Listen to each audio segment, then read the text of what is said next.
masih pagi. Baik, Bismillahirrahmanirrahim. Assalamualaikum warahmatullahi wabarakatuh. Waalaikumsalam Waalaikumsalam warahmatullahi warahmatullahi wabarakatuh. Saudara-saudara sekalian, hari ini tadi saya agak salah komunikasi. Saya pikir Pak Zal mau ngirim linknya, ternyata ada Nur Hasanah. Yang presentasi sekarang Nur Hasanah ya? Iya, Pak. Tadi Pak Zalnur pesan, Pak, katanya sekarang tak bisa ikut masuk karena ada ujian tesis, Pak. Oh ya, nggak apa-apa. Kita aja yang masuk. Ini sudah masuk semua ya? Tiga, Dan dua, tiga. 9 nih. Dua, dua, tiga. Oh iya, 11.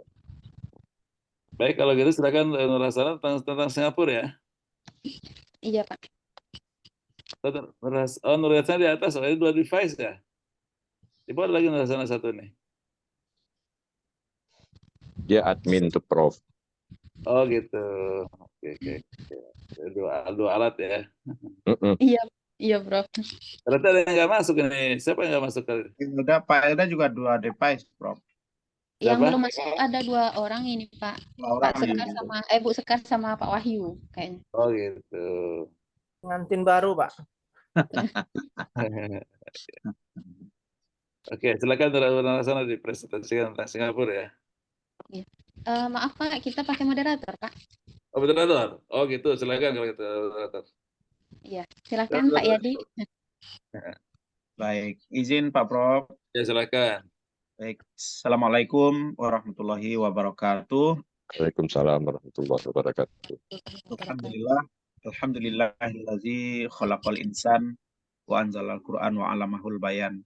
Asyhadu alla ilaha illallah wahdahu la syarikalah wa asyhadu anna Muhammadan abduhu wa rasuluh la nabiyya ba'da. Amma ba'du. Yang kita hormati dan yang kita muliakan Bapak Profesor Ridhe Rosada, dosen pembimbing kita.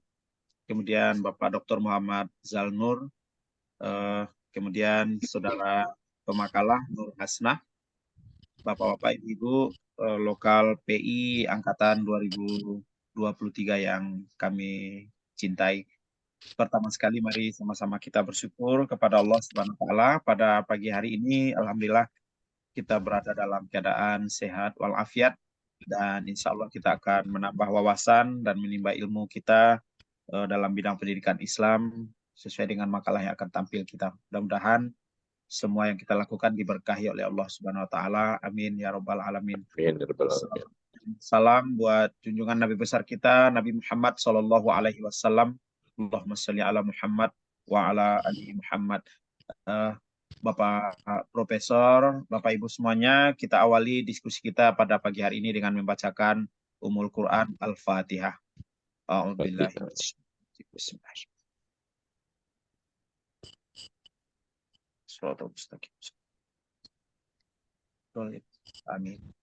Bapak Ibu semua, kita akan membahas pada makalah kali ini yaitu pendidikan Islam di Singapura. Selama ini mungkin yang terbayang bagi kita adalah singa yang mengeluarkan air ya Bang Iria.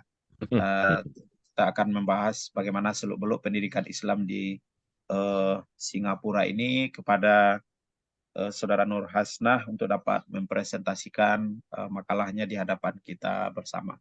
Kepada Ana, dipersilakan dengan segala hormat. Bismillahirrahmanirrahim. Assalamualaikum warahmatullahi wabarakatuh. Waalaikumsalam warahmatullahi wabarakatuh. Alhamdulillahirabbil alamin. Allahumma shalli ala sayyidina Muhammad wa ala ali sayyidina Muhammad. Yang sama-sama kita hormati Bapak Prof yang sudah hadir bersama kita pada pagi hari ini, dan terima kasih banyak kepada moderator telah memberikan kesempatan untuk saya mempresentasikan bahan diskusi kita pada pagi hari ini. Tema kita hari ini itu tentang pendidikan Islam di Singapura. Untuk abstrak, penelitian ini bertujuan untuk melihat bagaimana pendidikan Islam di negara Singapura dari awal masuknya Islam sampai sekarang. Metode yang digunakan dalam penulisan ini adalah studi pustaka atau library research. Negara Singapura adalah negara kota, berdiri pada tahun 1965 yaitu keluar dari negara Federasi Malaysia. Islam masuk ke Singapura diperkirakan sejak awal masuknya perdagangan internasional di wilayah Semenanjung Malaya, yaitu pada abad ke-10 sampai 14 Masehi. Jumlah umat Islam di Singapura kurang lebih 15% dari total penduduknya, yang sekitar 4,5 juta jiwa, termasuk tenaga asing yang memiliki izin tinggal.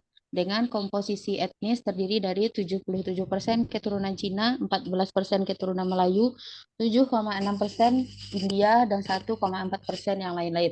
Untuk pendidikan Islam di Singapura melaksanakan 3 jenis pendidikan Islam. Untuk masyarakat Islamnya yaitu pendidikan separuh masa, pendidikan sepenuh masa, dan pendidikan Islam awam. Saat ini negara Singapura termasuk ketat dan cukup keras kepada para aktivis Islam. Mereka tak segan-segan mendeportasi mahasiswa Islam yang dinilai mempunyai komitmen terhadap perkembangan dakwah. Aktivitas keislaman di Singapura pun otomatis tidak banyak. Dengan perkembangan seperti ini, sepertinya Islam di negara singa ini tidak bisa berkembang terlalu banyak.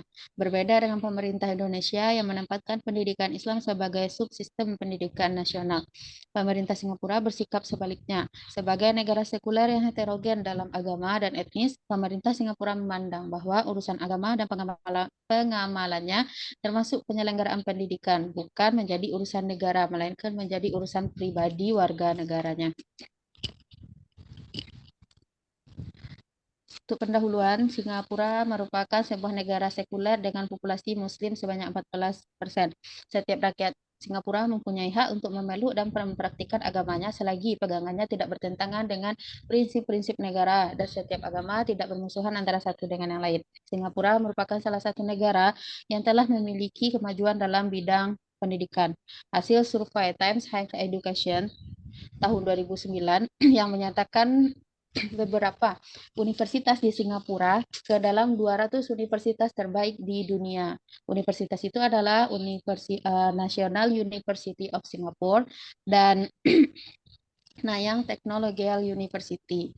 Untuk kawasan Asia Tenggara, hanya negara Singapura yang termasuk dalam 200 universitas terbaik dunia. Singapura merupakan negara sekuler yang tidak memberikan penekanan kepada agama sebagai asas bangsa, di mana kaum muslim merupakan golongan minoritas. Oleh karena itu, tulisan ini akan melihat bagaimana pendidikan Islam di negara Singapura dari awal masuknya sampai sekarang. Untuk hasil dan pembahasan, sekilas tentang negara Singapura ini. Negara Singapura adalah negara kota yang berdiri tahun 1965 yang keluar dari negara Federasi Malaysia. Negara ini menganut paham sekular modern, di mana pemerintah bersikap netral terhadap semua agama dan ras. Etnis Melayu, Muslim berlatar belakang dari pesisir Malaysia, Jawa, Bugis. Selain itu, ada juga dari Muslim India, Cina, Pakistan, dan Arab. Penduduk mayoritas Cina. Mayoritas dihuni oleh penduduk Cina dan Melayu 15%, India 6%, dan lain-lain. Melayu Muslim kebanyakan hidup dengan standar ekonomi lebih rendah dibandingkan dengan non-Melayu, termasuk tertinggal di bidang pendidikan, sosial ekonomi, dan politik. Tahun 1980 hanya terdapat 679 orang yang lulusan sarjana. Singapura adalah negara republik dengan sistem presiden dan adalah sebagai kepala negara, tetapi tidak memiliki kekuatan politik. Sedangkan Perdana Menteri adalah pemimpin kabinet dan administrasi pemerintahan, sehingga otomatis kekuatan politik dipegang penuh oleh Perdana Menteri. Islam di Singapura. Yang pertama, masuknya Islam di Singapura. Islam masuk ke Singapura tidak dapat dipisahkan dari proses masuknya Islam ke Asia Tenggara secara umum. Karena secara geografis, Singapura merupakan wilayah yang terletak di semenanjung Tanah Melayu. Pada fase awal masuknya Islam ke Singapura, Islamisasi ke wilayah ini lebih kental dengan nuansa tasawuf, sehingga dapat penulis katakan bahwa masuknya Islam ke Singapura tidak terlepas dari peran tasawuf. Hal ini bisa dilihat dari pengajaran tasawuf yang sangat diminati oleh ulama-ulama setempat, dan raja-raja Melayu. Kumpulan tarekat sufi terbesar di Singapura yang masih ada sampai sekarang itu adalah tarekat Alawiyah yang terdapat di Masjid Ba'nawi. Pada saat itu, Malaka berkembang menjadi pusat perdagangan yang penting di kawasan ini, bahkan dapat disebut sebagai pusat perdagangan di Asia. Dalam komunitas muslim ini juga sudah terdapat sistem pendidikan yang bersifat tradisional. Pada umumnya mereka belajar agama di rumah-rumah yang kemudian dilanjutkan di surau-surau dan masjid. Pada tahun 1800-an, Kampung Glam dan kawasan Rancor menjadi pusat pendidikan tradisional. Dalam hal ini, guru-guru dan imam mereka berpegang teguh terhadap terutama dalam mempraktekkan agama dan upacara-upacara sosial keagamaan. Dengan demikian, guru dan imam sangat penting peranannya dalam memupuk penghayatan keagamaan pada masyarakat muslim di Singapura. Sama dengan muslim di kawasan Asia Tenggara lainnya, muslim di Singapura pada masa awal menganut mazhab Syafi'i dan berpaham teologi Asy'ariyah. Islam pada masa kolonialisasi. Kejatuhan Malaka oleh serbuan Portugis pada tahun 1511 yang disertai oleh mundurnya para Sultan Malaka ke selatan Johor merupakan awal kemunduran dan kehancuran wilayah Singapura. Selanjutnya, Singapura berada di bawah kekuasaan Inggris.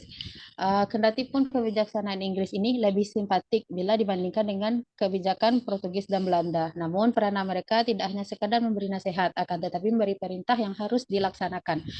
Di awal abad ke-20, misalnya dilaporkan seperti yang dilaporkan Rof, terdapat 7.000 jemaah haji asal Indonesia yang sebagian besar berlayar lewat Singapura. Itulah sebabnya mengapa kota pelabuhan ini dijadikan sebagai pusat dakwah dan informasi bagi syiar Islam. Kota ini misalnya memegang peranan penting dalam penyebaran tarekat Naqsyabandiyah di Sumatera. Dengan demikian, dapat diambil pengertian bahwa pada abad ke-19, tarekat Naqsyabandiyah telah berkembang di Singapura dan bahkan menjadi kota ini sebagai pusat komunikasi kegiatannya. Selain tarekat Naqsyabandiyah, di Singapura ini juga berkembang tarekat Muhammadiyah. Sejauh menyangkut penyebaran Islam, Singapura juga berperan sebagai tempat penerbitan buku-buku Islam. Dalam Perang Dunia Kedua, Singapura tidak dipertahankan dengan maksimal oleh Inggris dan sekutu, akhirnya jatuh ke tangan Jepang. Lepas dari Jepang, Singapura kembali berada di bawah kekuasaan Inggris, lalu bergabung dengan Malaya dalam bentuk federasi. Singapura keluar dari negara tersebut dan menjadi negara yang mandiri, merdeka, berbentuk republik. Selanjutnya, Islam di negara Singapura kontemporer. Saat ini Singapura merupakan negara paling maju di antara negara-negara tetangganya di kawasan Asia Tenggara. Akan tetapi Islam relatif kurang berkembang. Umat Islam di Singapura seakan tidak terdengar gaungannya dan relatif tidak terlihat kiprahnya dalam wacana keislaman di Asia Tenggara. Bisa jadi yang menjadikan penyebabnya itu adalah karena di negara ini Muslim itu minoritas. Di negara Singapura maju, masyarakat Muslim kebanyakan hidup dengan ekonomi yang lebih rendah dibandingkan orang non-Muslim. Begitu pula di bidang pendidikan. Meski di bawah sistem yang telah maju, minoritas Muslimnya masih saja tertinggal. Sementara pada tahun 80-an, tercatat hanya 679 orang Melayu yang berpredikat sebagai sarjana, sehingga wajar saja bila kiprah mereka nyaris tak terdengar dalam konstelasi pemerintahan negeri itu. Saat itu, sekolah formal atau madrasah jauh tertinggal dari sekolah pemerintahan atau sekuler. Para murid di madrasah itu belajar di gedung-gedung yang sudah tua dengan fasilitas terbatas dan guru-guru yang kurang berkompeten. Sementara di sekolah sekuler diajarkan pendidikan agama Islam hanya 35-45 menit per minggu. Sehingga dibentuklah sebuah majelis pendidikan anak-anak Islam atau Mendaki. Agenda utama mereka adalah melakukan pembaharuan sistem pendidikan Islam dengan menyelenggarakan pendidikan yang memadukan antara pendidikan sains dan Islam. Sehingga diharapkan outputnya memperoleh ajaran agama Islam sekaligus memiliki pengetahuan umum dan life skill untuk menjamin masa depan. Setahun kemudian, Kementerian Agama Pendidikan mewajibkan pengajaran agama di sekolah pemerintah bagi murid yang beragama Islam. Pendidikan non-formal dapat diperoleh di masjid, dan persoalan lain yang muncul di negara mayoritas non-muslim ini terkait dengan upaya pengembangan Islam adalah relatif kurang mengerti dan kurang berpihak. Banyak kebijaksanaan pemerintahan pada upaya pelaksanaan ajaran Islam. Hal ini dapat ditunjukkan dari pelarangan memakai jilbab bagi siswa muslim di sekolah-sekolah pemerintahan. Sistem pendidikan Islam di Singapura. Wajah Islam di Singapura ini tak jauh berbeda dengan wajah Islam di Malaysia. Banyak kesamaan, baik dalam praktek maupun kultur dan kehidupan sehari-hari. Visi pendidikan yang dianutnya adalah First World Economy, World Class Home, dengan menekankan pentingnya sistem pendidikan yang berkualitas. Para pelajar dan mahasiswa dituntut tidak hanya mempelajari ilmu pengetahuan semata, tetapi juga mempelajari cara untuk menciptakan ilmu baru. Peranan pendidikan tarekat dalam Islamisasi di Singapura. Islam masuk ke Singapura melalui pendidikan tarekat yang berpusat di masjid dan komplek-komplek masjid. Nah, inti ajaran tarekat ini adalah mewujudkan makna suluk batin seperti ikhlas, tawakal, zuhud, dan lain-lain. Tarekat Alawiyah ini tidak menampilkan aktivitas yang khusus, karena pada intinya tarekat ini hanya melakukan pengamalan ibadah saja. Lembaga Pendidikan Islam di Singapura pada awal masuknya Islam. Muslim Singapura dibagi menjadi dua kelompok besar, yaitu migrat yang berasal dari dalam dan luar wilayah. Kelompok ini pada akhirnya membentuk kelompok elit sosial ekonomi Singapura. Mereka mempelopori pengembangan Singapura dari pusat pendidikan dan penerbitan Muslim. Madrasah sebagai lembaga pendidikan baru muncul pada abad ke-20-an. Nah, madrasah yang ini bernama Al-Sibyan yang berdiri pada tahun 1905 dengan fokus utama pendidikannya itu adalah menghafal Quran. Nah, sedangkan madrasah modern pertama kali yang berdiri itu adalah Madrasah Al-Iqbal tahun 1908 dengan memadukan pelajaran umum dengan pelajaran agama. Namun, lembaga ini kurang mendapatkan perhatian dari masyarakat sehingga 1 tahun kemudian madrasah ini tutup.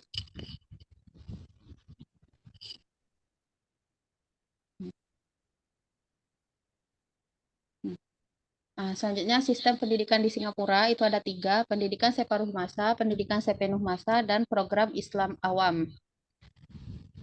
Yang pertama, pendidikan separuh masa. Program pendidikan Islam berbentuk separuh masa ini dilaksanakan di masjid dan di sekolah agama swasta. Pelaksanaan pendidikan Islam separuh masa hanya dilaksanakan pada ujung minggu karena kekangan waktu sekolah kebangsaan sampai waktu petang. Dulu pelaksanaan sekolah agama ini boleh dilaksanakan secara penuh pada waktu petang. Tetapi setelah sekolah kebangsaan melanjutkan masa pengajian hingga waktu petang, maka alternatif kelasnya itu adalah di ujung minggu. Pendidikan Islam separuh masa ini dia tidak memiliki pengawasan khusus dan pembelajarannya dikhususkan untuk memahami Islam sebagai cara hidup, baik itu teori dan amali. Yang kedua, pendidikan sepenuh masa. Pendidikan sepenuh masa ini dilaksanakan di sekolah atau madrasah secara formal. Madrasah ini sistem pendidikan Islam di Singapura dijalankan secara tradisional menggunakan sistem persekolahan pondok sebagaimana di Malaysia dan seperti pesantren di Indonesia. Sistem sekolah modern merujuk pada Mesir dan Barat yang dikenal dengan madrasah, sekolah Arab atau sekolah Islam. Yang ketiga itu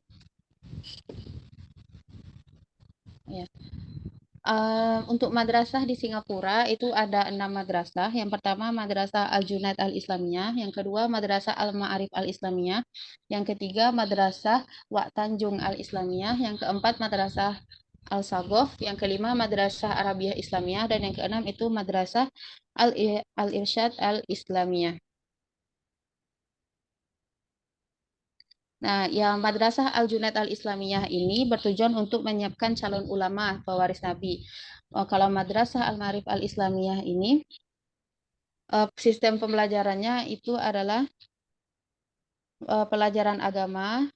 Selain pelajaran agama juga menggunakan kurikulum Kementerian Pendidikan Singapura.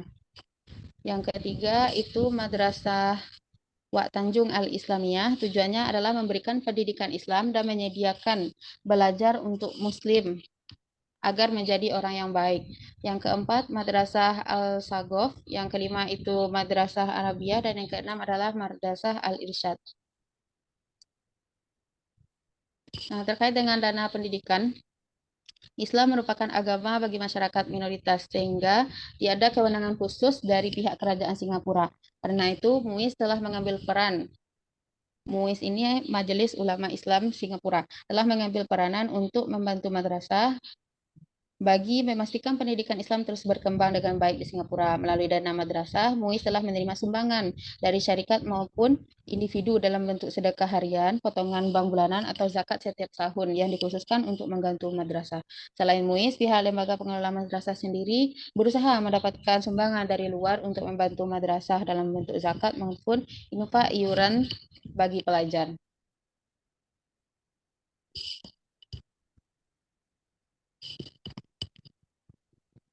Untuk membantu perkembangan Islam di Singapura, itu ada 3 lembaga Islam di Singapura. Yang pertama itu Islam Religi MUIS tadi, Majelis Ugama Islam Singapura. Yang kedua Syariah Court atau Pengadilan Syariah. Yang ketiga itu adalah RUM. Tugasnya itu untuk mencatat pernikahan pasangan Muslim.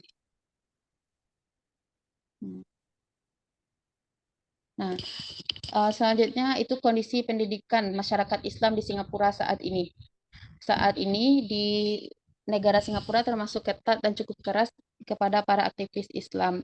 Lembaga pendidikan madrasah dikelola secara modern dan profesional dengan kelengkapan perangkat keras dan lunak di seluruh madrasah Islam sebanyak 6 buah yang tadi dijelaskan. Selanjutnya sistem pendidikan dan dengan sistem pendidikan diterapkan dengan memadukan ilmu agama dan ilmu-ilmu umum. Waktu belajarnya dari jam 8 hingga jam 2 siang. Lama waktu belajar ini juga berlaku di sekolah-sekolah umum. Nah, agar tidak ketinggalan dengan kemajuan teknologi, maka di setiap madrasah dibangun laboratorium komputer, internet, serta sistem pendukung pendidikan audio conference. Selain dilengkapi fasilitas internet, setiap madrasah juga mempunyai server tersendiri bagi pengembangan pendidikan modern. Murid dibiasakan dengan teknologi, terutama internet. Setiap hari mereka diberi waktu 2 jam untuk aplikasi dan pemberdayaan internet. Pendidikan Islam baru ada dalam institut di Singapura itu, yang madrasah itu dari TK sampai SMU, sedangkan untuk perguruan tinggi itu belum ada. Aktivitas lain itu diskusi berbagai masalah kontemporer dan keislaman. Diskusi ini biasanya diadakan oleh organisasi remaja di setiap masjid-masjid. Secara garis besar, tantangan madrasah di Singapura itu ada 4. Yang pertama itu tuntutan kerja, tuntutan Islam sebagai agama teroris, tuduhan Islam sebagai agama teroris, tuntutan mutu, dan tantangan gaya hidup Barat. Yang terakhir ini kebijakan pemerintah terhadap pendidikan Islam di Singapura. Yang pertama dari segi posisi pendidikan Islam di Singapura berbeda dengan pemerintah Indonesia yang menempatkan pendidikan agama sebagai subsistem pendidikan nasional. Pemerintah Singapura bersikap sebaliknya. Sebagai negara sekuler yang heterogen dalam agama dan etis, pemerintah Singapura memandang bahwa urusan agama dan pengamalannya termasuk penyelenggaraan pendidikan agama bukan menjadi urusan negara, melainkan menjadi urusan pribadi warga negaranya. Sebab itu pada sekolah-sekolah pemerintahan tidak diperbolehkan memberikan pelajaran agama. Selanjutnya, pendidikan agama Islam itu masuk kurikulum. Dulu tahun 1984, pelajaran agama pernah masuk dalam kurikulum sekolah di Singapura. Waktu itu, setiap siswa diberikan kebebasan untuk memilih satu mata pelajaran agama yang tersedia. Mata pelajaran agamanya itu Buddha, Kristen, dan Islam. Pelajaran agama ini dimaksudkan dengan kurikulum sekolah dengan maksud untuk melahirkan lulusan yang baik dan berakhlak berdasarkan nilai-nilai religius. Pelajaran agama diyakini dapat memberikan kekuatan moral untuk melindungi diri dari nilai dan budaya barat yang diyakini dapat merusak akhlak. Selanjutnya, PAI itu dihapuskan dari kurikulum.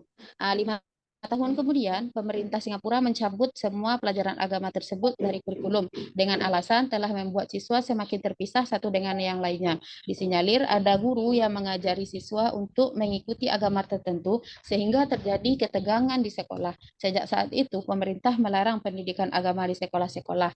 Sebagai gantinya adalah adanya pendidikan moral tanpa didasari oleh agama apapun. Nah, Mungkin itu moderator dan Bapak dosen yang bisa saya sampaikan. Masih banyak kekurangan. Terima kasih. Saya kembalikan. Assalamualaikum warahmatullahi wabarakatuh. Waalaikumsalam warahmatullahi wabarakatuh. Terima kasih kita ucapkan kepada Bu Nur Hasnah sebagai pemakalah yang telah membahas secara lengkap dan rinci mulai dari sejarah Singapura, bagaimana dulu awalnya ada pendidikan Islam pertama dan sampai saat ini betapa susahnya pendidikan Islam karena memang mendapat tantangan. Bahkan Islam saat ini di Singapura itu dianggap sebagai teroris. Kejadian terakhir Abdul Somad, ya kan, ulama kita dideportasi. Saya juga punya pengalaman dulu, teman saya dari Bengkulu namanya Ramadan, itu karena namanya ada nuansa Islam, itu lebih 3 jam diproses di pintu masuk ke dari Batam ke Singapura, menuju Singapura itu. Jadi mungkin ini pelajaran bagi kita. Oleh karena itu untuk sesi selanjutnya mungkin izin Prof kita buka diskusi, Pak Prof. Silakan. Baik, Bapak Ibu, saudara kami semuanya, mungkin ada sisi-sisi lain yang harus kita diskusikan atau yang belum jelas atau ingin dipertanyakan kepada pemakalah. Kita persilakan kepada rekan-rekan semuanya.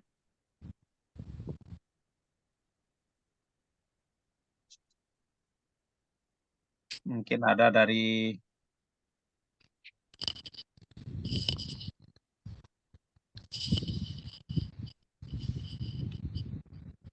Bang Heri. Ada Bang Heri?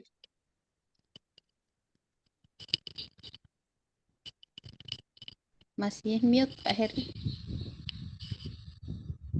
Bang Heri Oke. mute. Ya, Oke. silakan Bang. Ya, Oke, terima kasih Bang Yadi selaku moderator. Yang sama-sama kita hormati Bapak Prof.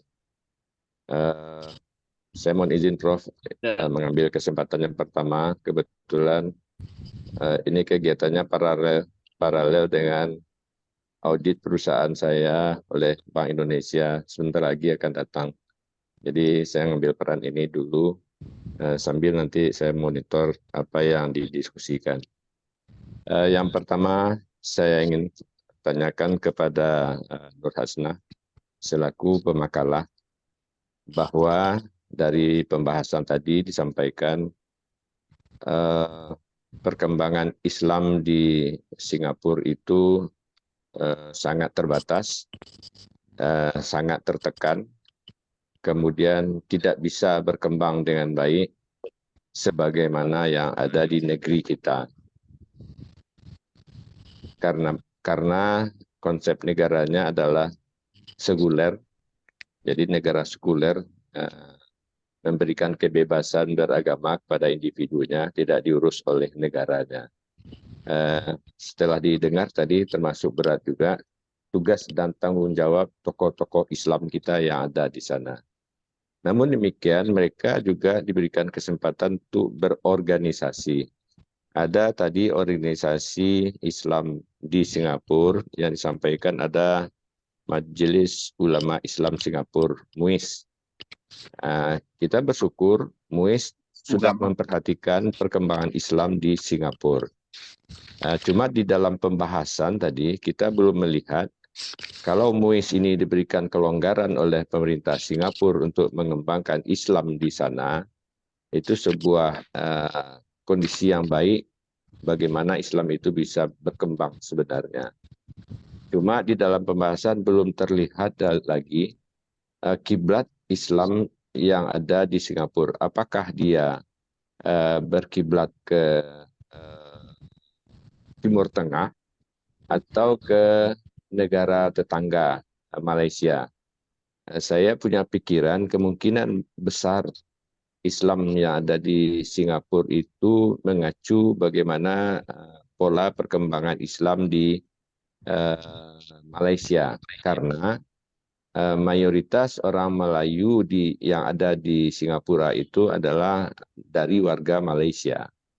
Kemungkinan itu, tapi tadi belum dijelaskan. Mungkin dalam penjelasan berikutnya Hasnah bisa mengeksplor atau mungkin kawan-kawan bisa menambahkan nanti kemana kiblatnya Islam yang ada di Singapura ini.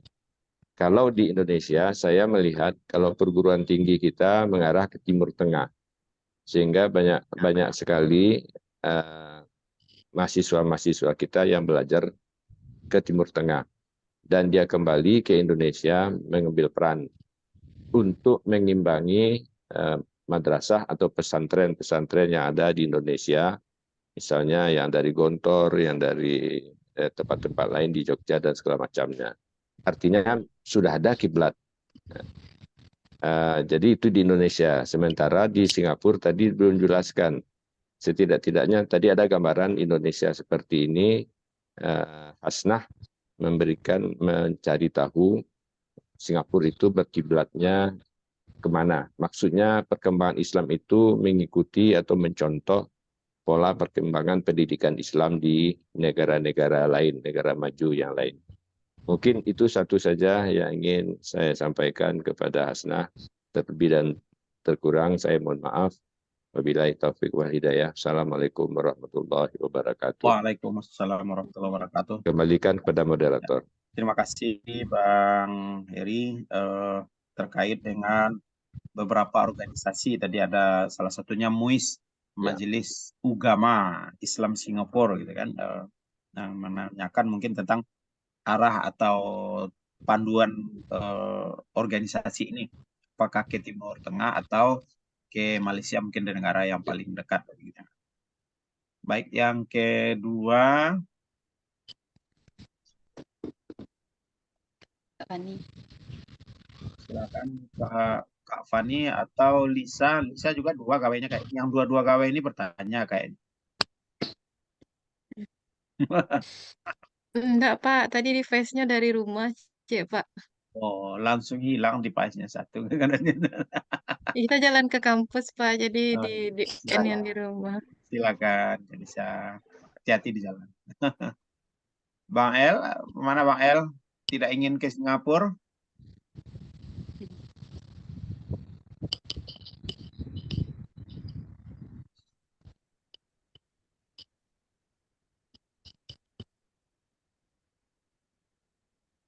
Bang Zul?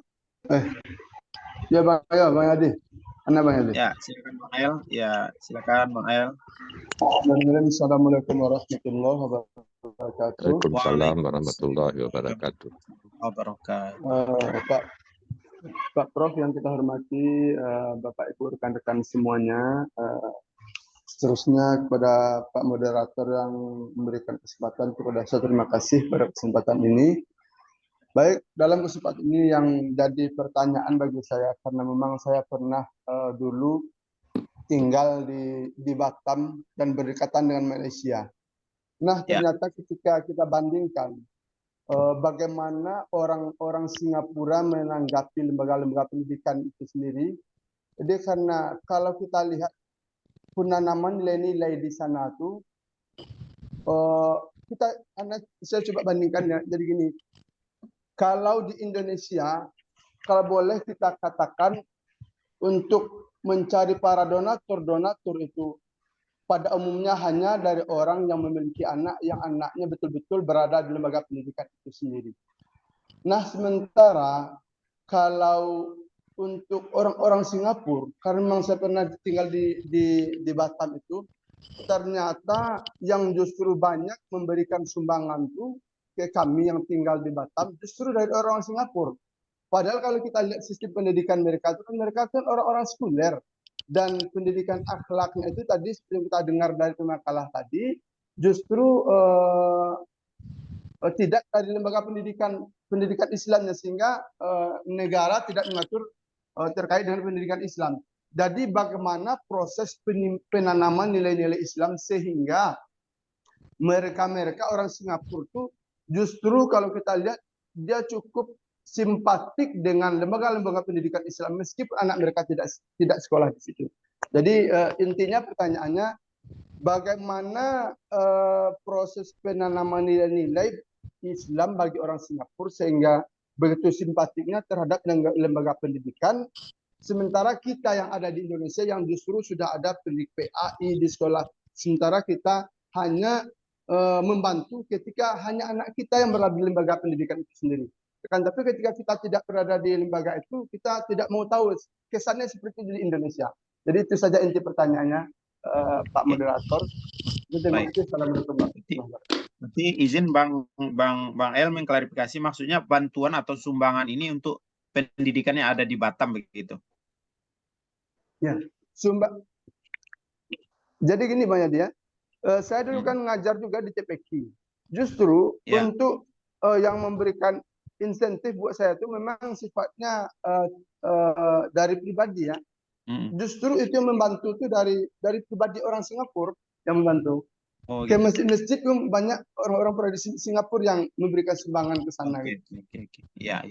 Jadi walaupun pendidikan Islam di negaranya mungkin mengalami tantangan seperti yang disampaikan Pak Makalah, tapi kalau untuk membantu di negara lain atau di Batam, misalnya yang pernah dilakukan Bang El, mereka sangat loyal atau peduli lah begitu ya.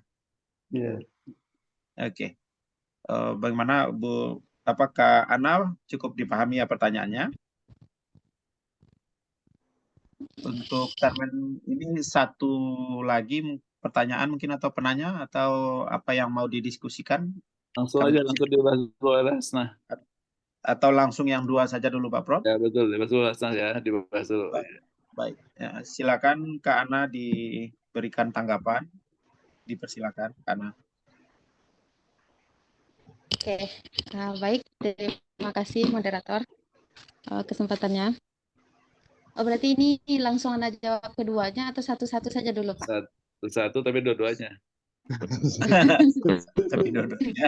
Baik, Prof. Satu untuk dua. Iya. Oke.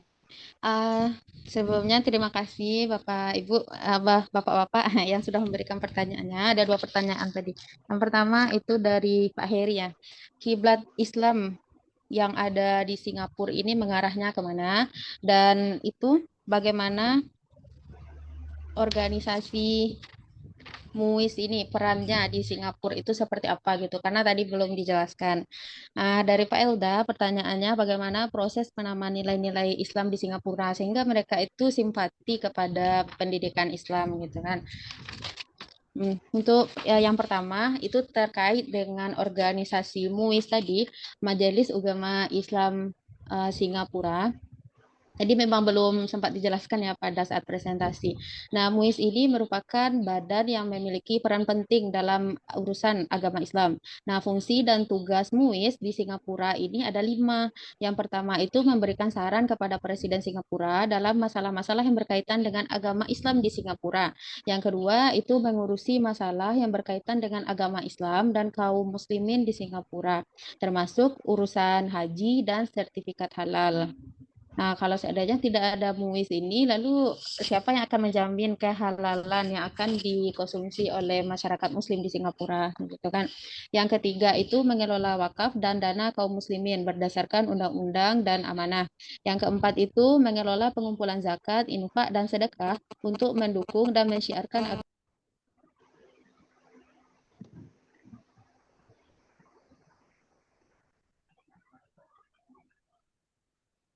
Yang kelima itu untuk mengelola semua masjid dan madrasah yang ada di Singapura ini. Itu adalah fungsi dari MUIS ini.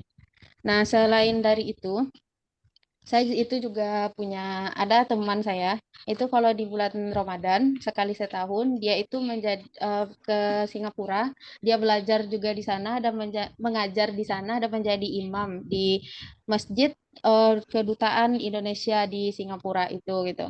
Nah, kalau untuk aktivitas muslim di Singapura itu saya rasa dari pandangan saya itu masih bebas melakukan, karena di Singapura itu kan tidak membeda-bedakan agama gitu. Boleh memeluk agama apapun sesuai dengan keyakinan masyarakatnya itu. Nah, kalau terkait dengan kiblat Islam yang ada di Singapura ini mengarahnya kemana gitu, sistemnya seperti apa gitu. Nah, kalau kita lihat dari sejarahnya, masuknya Islam ke Singapura itu hampir tahunnya itu hampir sama dengan masuknya Islam ke Indonesia dan masuknya Islam ke Malaysia gitu. Melalui tarekat juga.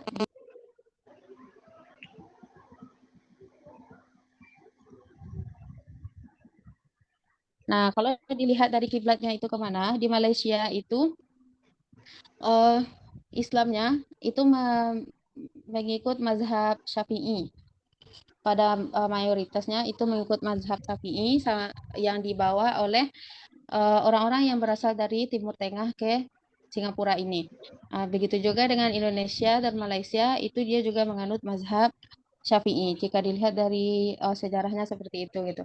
Kalau sampai sekarang mungkin saya rasa itu masih sama, memakai mazhab Syafi'i juga. Dan terkait dengan tarikatnya sampai sekarang itu tarikat juga masih ada, tarikat Alawiyah kalau di Singapura ini ya. Ya Bapak Ibu, berbeda kalau kita yang di Sumatera Barat ini, itu tarikatnya Naksabandia Satariyah. Kan seperti itu. Nah, itu yang pertama mungkin jawaban dari pertanyaan Pak Heri. Dikembalikan dulu, Pak Moderator. Ya, baik. Tadi ada MUIS, berarti MUIS ini ada 5 tugasnya dalam bidang pendidikan. Kayaknya tidak ada ya mengurus pendidikan, tapi ada beberapa tadi termasuk hal sertifikasi halal. Kemudian kiblatnya tadi, karena di Singapura ini juga ada mazhabnya Syafi'i yang hampir persis sama dengan Indonesia dan Malaysia. Bagaimana Bang Eri? Ya, tadi sebenarnya tugas MUIS ketinggalan, sekarang sudah terjawab. Jadi masalah pendidikan ada di dalam MUIS ini, yaitu mengelola, membantu menyelesaikan madrasah. Berarti ada pendidikannya, Bang Yadi. Ya. Cuma yang di sini tadi disebutkan mazhabnya Syafi'i. Yang saya maksudkan anak-anak didik yang ada di Singapura itu, kalau dia mau melanjutkan memperdalam agama Islam, kalau pesantren Canduang atau di mana yang di Sumatera Barat ini banyak ini, rata-rata itu ke Mesir. Mereka hafiz Al-Quran entah berapa juz itu merupakan syarat untuk bisa masuk ke Mesir. Sehingga insya Allah di Sumatera Barat kan banyak LC dan mereka rata-rata terpakai. Mereka hafiz Al-Quran, mereka juga fasih sehingga jadi imam di beberapa masjid kita. Ya itu yang sebenarnya yang saya tanyakan. Apabila MUIS tidak berbuat untuk mengkader generasi selesai pendidikan tingkat menengah di sana untuk masuk perguruan tinggi di Mesir atau di luar negeri atau di Malaysia sendiri, itu merupakan tugas berat bagi MUIS nanti apabila Islam mau berkembang di Singapura ini. Pengalaman saya selama ini, orang-orang kita yang bisa berhubungan, berkomunikasi dengan masyarakat Muslim di Singapura, malah diajak dipanggil. Ada beberapa orang, kawan-kawan kita yang dari Padang ini, diajak ke sana jadi imam selama bulan Ramadan. Jadi dia ada yang dapat 10 hari, ada yang dapat 20 hari. Bergiliran dia beberapa macam tempat. Artinya, kalau untuk kerjasama warga Muslim, antara Singapura dengan Indonesia itu sepertinya sudah terjalin.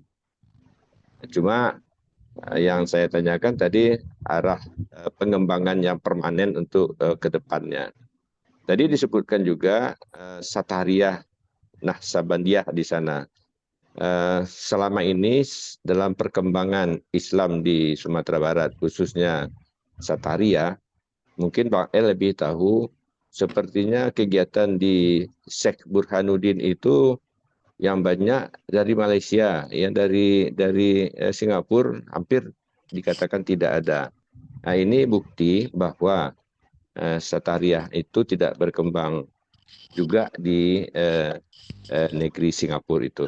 Itu mungkin tanggapan dari saya. Mungkin ada membantu mempertegas lagi yang lain, khususnya kawan-kawan kita yang dari Pariaman sendiri. Anak kan orang Pariaman ini. Apakah orang Islam di Singapura itu juga sampai dia ke makam Syekh Burhanuddin, Masjid Syekh Burhanuddin. Terima kasih Pak Moderator, kembalikan. Terima kasih. Sudah mempertegas. MUIS ini kan lahirnya 19 66 ya karena ya. Apakah sekarang masih eksis juga organisasi MUIS ini? Sepertinya masih. Masih ya. Oke. Ya mungkin ada lagi tambahan untuk memperkuat pernyataan dari Bang Heri tadi. Silakan Kak Ana. Atau nanti ke teman lain.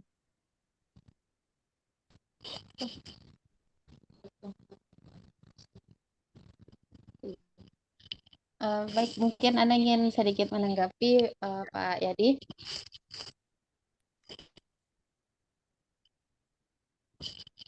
Nah, kalau ada statement terakhir dari Pak Heri tadi boleh diulang lagi Pak Yadi Ya, yang terkait masalah tarekat. Kalau dilihat di tarekat warga muslim di Singapura kok ndak pernah datang ke makam Syekh Burhanuddin untuk basapa. Ya, basapa. Sapa Pak, enggak basapa, ada basapa. Basapa ya. Itu Pak El pakarnya. Oke. Silakan Kak Ana. Baik. Terima kasih Atu Heri, Opa, dan juga moderator. Nah, karena kan kita seringnya itu mendengar orang Malaysia pergi ke Pariaman, orang Malaysia itu dia pergi ziarah ke Pariaman. Lalu bagaimana dengan Singapura gitu? Nah, Singapura ini Pak, kan mayoritasnya bukan Muslim. Dia mayoritasnya itu adalah Cina gitu. Dan orang-orang Muslim di sana itu juga asli bukan orang pribumi gitu, tetapi orang-orang yang berasal dari luar yang persenannya sangat sedikit. Itu tadi berapa? 14% kalau Anda tidak salah tadi ya, orang Muslim di sana. Dan kondisi Islam di Singapura itu menurut Anda dia itu tidak berkembang, tapi Islam di sana itu adalah bagaimana MUIS ini bisa menjaga Islam yang telah ada di sana gitu. Bukan berarti di Malaysia ini orientasinya untuk menyebarkan Islam, ayo mengislamkan banyak orang. Ana rasa bukan itu orientasinya gitu. Tapi bagaimana menjaga dan mempertahankan orang-orang Islam sudah masuk ke sana seperti itu. Nah, kalau masalah tadi tidak ada mereka ziarah ke Pariaman karena memang mereka mayoritasnya bukan Islam gitu. Dia bukan orang Islam ataupun negara Islam gitu. Kalau dia negara Islam, rasanya seperti Malaysia itu sering berkunjung ke Pariaman gitu kan. Karena kita juga bertetangga dengan dua negara ini. Ini itu dari saya, moderator. Kembalikan dulu. Baik, terima kasih karena ini dari Pak El. Silakan Pak El karena dia sudah raising hand. Silakan. Baik, terima kasih. Mohon izin Pak Prof dan Bapak Ibu teman semuanya. Pak El, tak nampak wajahnya. Tidak nampak? Enggak. Kamera Pak El mati. Terima kasih. Mohon izin Pak Prof dan Bapak Ibu teman semuanya. Ini pertanyaan Bang Heri tadi, kenapa kok kunjungan-kunjungan ziarah mungkin saat Basapa dari Singapura itu nggak ada. Dan ternyata justru yang dari Malaysia itu, kalau kita lihat memang penduduk Malaysia ini boleh dikatakan banyak perantau-perantau pada umumnya daripada Pariaman itu ke Malaysia, sementara itu ke Singapura itu mungkin boleh dikatakan presentasinya nggak seberapa gitu. Jadi sehingga justru orang-orang Malaysia itu banyak yang justru bahkan di Kampung Lisa itu banyak tuh perantau Malaysia tuh. Kampung Lisa, Gering gitu pada umumnya, jadi banyak perantau Malaysia sehingga yang pergi ziarah orang dari Singapura ke Pariaman karena mereka itu berasal dari orang Satariah juga. Jadi bahkan para tuanku-tuanku pun banyak yang merantau di Malaysia. Jadi sehingga ini juga cukup sangat mempengaruhi banyaknya tamu-tamu dari Malaysia ke Indonesia, khususnya pada saat Basapa, karena memang Basapa adalah tradisi khasnya orang jemaah Satariah yang ada di Padang Pariaman. Mungkin ini saja sedikit tambahan terkait dengan itu Bang Heri. Terima kasih Pak Moderator. Assalamualaikum warahmatullahi wabarakatuh. Waalaikumsalam warahmatullahi wabarakatuh. Terima kasih mungkin untuk Bang Heri, cukup jelas ya Bang Heri ya. Terima kasih. Untuk berikut berikutnya tentu dari penanggap terakhir tadi bertanya, berarti mohon diberikan penjelasan karena tentang pertanyaan Bang Elda tadi, proses penanaman nilai-nilai di Singapura itu termasuk mungkin dalam hal sumbangan atau donasi yang diberikan. Oke, terima kasih moderator. Saya izin menanggapi itu pertanyaan dari Pak Elda terkait dengan proses penanaman nilai-nilai Islam di Singapura gitu. Kalau kita lihat lagi dari sejarahnya, posisi tentang pendidikan Islam ini itu berbeda dengan pendidikan Islam di Indonesia gitu. Kalau di Indonesia pendidikan Islam ini merupakan subsistem dari sistem pendidikan nasional, sedangkan di Singapura itu tidak gitu. Nah, kita lihat sejarahnya lagi, pada awalnya pendidikan Islam di Singapura itu dimasukkan ke dalam kurikulum dan masuk ke sekolah-sekolah negara atau sekolah-sekolah negeri, bahasa kitanya gitu. Nah, di dalam sekolah negeri itu anak-anak itu diperbolehkan memilih agama, pelajaran agama yang mereka anut gitu. Baik itu agama Buddha, Islam atau Kristen. Nah, sehingga kalau pada saat kurikulum itu mata pelajaran PAI ini masuk ke dalam kurikulum, oke, mungkin secara logika kita bisa menerima, oh dia belajar tentang Islam, berarti dia juga mengetahui tentang aturan Islam ini bagaimana gitu, adab dalam Islam ini bagaimana gitu. Nah, pada tahun 1980-an, 1980-an itu PAI ini juga dihapuskan dari kurikulum karena dianggap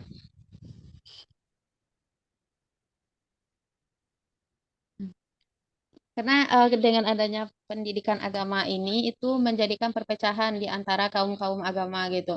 Ada yang mengajarkan pemahaman agamanya begini, sehingga toleransi itu berkurang gitu. Karena kasus-kasus seperti itu, maka kurikulum PAI ini dihapuskan. Kurikulum agama-agama itu dihapuskan di sekolah-sekolah negeri. Nah, walaupun kurikulum agama itu dihapuskan, tidak ada lagi, tapi ada namanya pendidikan moral.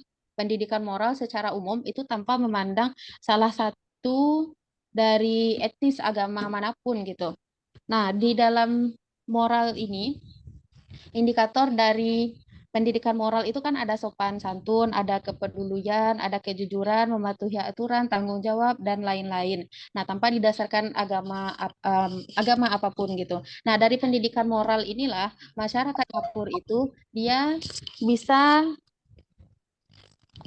memberikan bantuan kepada lembaga-lembaga pendidikan Islam gitu. Kita saja di Indonesia yang sudah masuk PAI itu ke dalam sistem pendidikan nasional masih banyak juga yang simpili lah, masih kurang juga yang magiah sedekah lah kan, yang magiah infaknya untuk pengembangan pendidikan. Nah, sedangkan di Singapura tidak seperti itu gitu. Karena memang di sekolahnya itu sudah ada pendidikan moral, pendidikan yang berkaitan dengan hablum minan nas, bagaimana kita bersikap dengan sesama manusia gitu.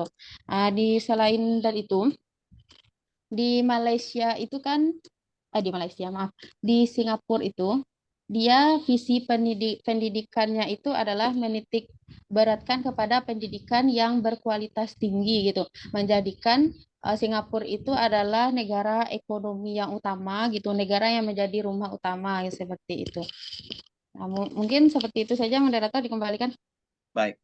Terima kasih kepada Kak Ana. Jadi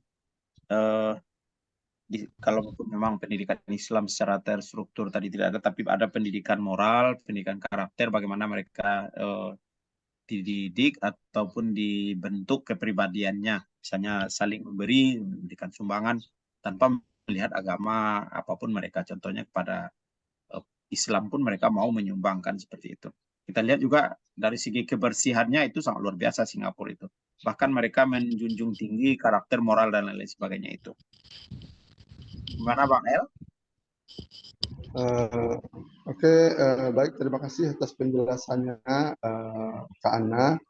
Jadi mungkin sedikit, mungkin kita mohon saja penjelasan dari Pak Prof nanti.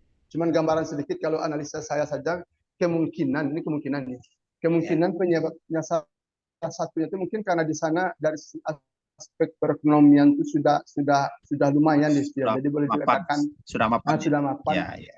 Jadi kesannya kalau kita lihat mereka itu di sana sudah tidak ada lagi yang mau dibantu, sehingga bantuan itu datang ke kita gitu. Itu analisa rendah kita aja. Jadi nanti kita mohonlah kepada Pak Prof bagaimana sebenarnya kenapa kok bisa sistem penanaman nilai-nilai di sana. Demikian saja dulu Bang Yadi. Baik. Assalamualaikum warahmatullahi wabarakatuh. Baik. Terima kasih pada Saya pemakalan. masuk. Ya, Hendra. ya, siapa Prof? Saya masuk ya. Gini, kita coba kembali kepada ini adalah sedang kita bahas perbandingan pendidikan Ya, Pak. Islam, pendidikan Islam, dan pendidikan Islam yang ingin kita definisikan adalah pendidikan yang mengajarkan agama Islam. Karena kalau Islamic education is a philosophy, bahwa sebenarnya belajar sains itu belajar fisika, biologi, kimia juga adalah Islamic education. Tapi yang kita maksudkan di sini adalah bagi Islamic education adalah program pendidikan dan pelajaran yang mengajarkan keagamaan Islam. Maka kemarin kita malu dengan Malaysia itu adalah bagaimana sistem pembelajaran madrasahnya dan bagaimana sistem pembelajaran agama. Ya, Pak. Nah, Singapura ini kan negaranya pertama negaranya itu kan kecil. Hidupnya betul-betul ada sektor jasa. Karena air untuk minum saja dia kan nggak punya, nggak ada mata air kan dia harus beli dari Malaysia, dulu kan beli dari Johor kan. Dibeli dari Batam. Kalau sekarang katanya recycle itu air itu di gitu. Ya. Air bekas mandi, bekas segala macam di recycle dipakai lagi gitu, tapi dengan teknologi mereka. Apalagi nanti kalau soal garam, cabai, bawang semuanya kan nggak ada, harus impor semuanya gitu kan. Dengan itu semua masyarakatnya jasa. Dan jasa pada mereka itu jasa perdagangan. Perdagangan yang paling besar perdagangan transit. Nah, kemudian apapun yang akan mengganggu bisnis mereka itu pasti mereka hindari. Apapun yang akan mengganggu bisnis mereka, kepentingan mereka akan mereka hindari.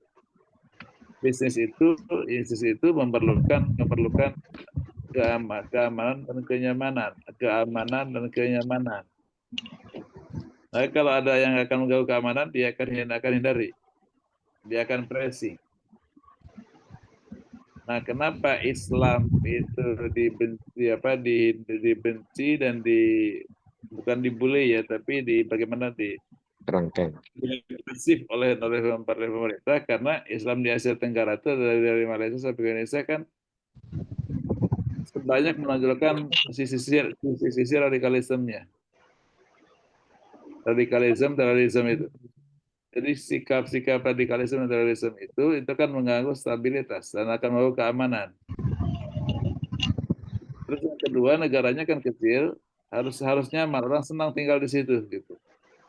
Maka negaranya kan diatur sehingga sangat bersih, sangat indah dan sangat nyaman untuk ditinggali gitu. Nah, kemudian walaupun negaranya kecil tapi dia menjadi destinasi wisata. Dan jumlah wisatawannya lebih besar daripada jumlah penduduk aslinya kan gitu. Maka kemudian dia negaranya harus bersih. Kalau sekarang kita lihat Singapura sangat bersih, aman, nyaman, karena memang itu kebutuhan mereka sangat pragmatik gitu. Atas dasar itu maka kemudian karena Islam di Asia Tenggara itu sering menonjolkan sikap radikalisme dan terorisme, maka Islam itu direpresif oleh pemerintah di Singapura. Kemudian ya pendidikan Islam pun agak sedikit terbatas. Nah, sekarang masyarakat Muslim di Singapura itu kan minoritas, tidak 15%. 15% itu dengan semuanya kan, selain ya sekitar 15% lah mungkin dalam masyarakat Muslimnya ya. Muslim itu dari Malaysia, dari Melayu, Arab, kan India juga ada yang Muslim kan. Nah, 15% masyarakat Muslim ini ingin tetap mengeskalasikan tradisi keislamannya. Maka mereka mengajarkan Islam. Maka muncullah sekolah madrasah masjid. Betul nggak? Hasna ya. Ada Iya, Pak. madrasah in the mosque kan? Madrasah masjid. Jadi ada pengajar di masjid. Dan itu akhir pekan aja, hari Minggu saja. Iya. Hari Sabtu Minggu itu. Karena karena Senin sampai Jumat mereka belajar di sekolah nasional schoolnya, di sekolah sekulernya, di sekolah SD sampai SMA. Itu mereka full time sekolahnya kan, full day school dari pagi sampai sore. Maka mereka di hari Senin sampai Jumat nggak bisa belajar agama, mereka belajar agama di hari Sabtu dan Minggu. Tempatnya di mana? Di masjid. Nah, ini kan kemudian apakah negara hadir untuk membiayai ini gitu, untuk ngurusin ini? Negara hadir melalui MUIS-nya. MUIS itu Majelis Ulama Islam Malaysia. Itu Singapura. Majelis Ulama Islam Singapura. Jadi itulah yang ngurusin pendidikan. Kalau di kita kan ngurusin pendidikan karena Kementerian Agama. Kalau mereka adalah MUIS-nya. Jadi kalau di kita MUI-nya gitu kan. Nah di sini MUIS-nya itu kan tetap dia adalah sebagai institusi yang ada di bawah negara Singapura dan diberikan oleh pemerintah. Maka sebenarnya pemerintah hadir untuk membiayai, tapi belajarnya hanya belajar ibadahnya, belajar itu aja. Bagaimana sholat, bagaimana berwudu, bagaimana tayammum, bagaimana zakat dan sebagainya. Itu yang arkan Islam yang memang amalia sehari-hari sebagai seorang Muslim. Dan detecting jangan sampai kemudian masuk Islam dalam Islam politik. Kan masuknya gerakan-gerakan radikalisme dan terorisme itu ketika Islam melampaui batas-batas ubudiyah, masuk ke wilayah politik, masuk ke wilayah sosial, ekonomi, masuk ke berbagai aspek kehidupan. Kenapa? Karena doktrin Islam kan mengatakan udkhulu fi silmi kafah. Udkhulu fi silmi kafah. Maksudnya dalam secara totalitas, secara keseluruhan Islam itu masuk ke relung kehidupan itu. Cuman karena kemudian di Asia Tenggara ini cenderungnya mereka untuk mengadakan aksi-aksi itu melawan pemerintah gitu kan, maka kemudian pemerintah Singapura sangat merepresif. Kalau mereka hanya diawasi betul, dibayar tapi diawasi.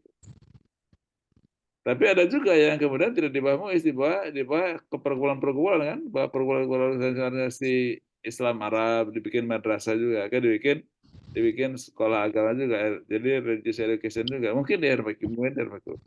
Nah, selain itu ada yang madrasah full time madrasah kan. Pasti tidak sebutnya itu. Nah, ada beberapa madrasah yang seperti madrasah Ma'arif Al-Islamiyah, madrasah Wak Tanjung, Iya, Pak. madrasah Asagor, itu madrasah full time itu. Jadi 5 hari itu adalah madrasah gitu. Itu madrasah gitu. Karena demikian dia belajar sains, fisika, kimia, matematika, kimia, biologi di situ gitu. Tapi akreditasinya tidak ke Singapura, ke Mesir, ke Malaysia gitu kan. Sehingga lulusan dari situ hanya bisa melakukan kuliah ke IAIM di Malaysia, atau ke Al-Azhar di Mesir, atau ke mana yang mengakreditasi sekolah dia gitu. Tapi ada juga yang memang itu diakreditasi oleh Singapura, 1 atau 2 sekolah gitu. Cuma nanti dipastikan Hasna. Ada yang Ministry of Education-nya itu mengakreditasi madrasah, sehingga dia bisa ngambil ijazah level A, sehingga dia bisa masuk kuliah di Singapura. Gitu. Jadi semua mapel pelajaran SD SMP di Singapura itu diambil oleh dia, tapi dia juga berikan pelajaran agama, persis seperti madrasah di kita. Tapi hanya ada 2 madrasah. Hanya dua madrasah. Saya tidak pasti nama madrasahnya. Apakah dia Madrasah Al-Arabiah atau Al-Arabiah Al-Juna atau Madrasah Al-Irsyad. Itu ada 2 madrasah yang pemerintah Singapura mengakreditasi itu. Sehingga dia bisa meneruskan pelajaran kuliahnya di Singapura. Gitu. Jadi ada dua model ya, 2 model, madrasah full time sama madrasah part time. Jadi ada yang part time itu yang memang pertama paginya mereka sekolah di sekolah sekuler. Nah kemudian sampai hari Jumat, Sabtu Minggu mereka belajar agama.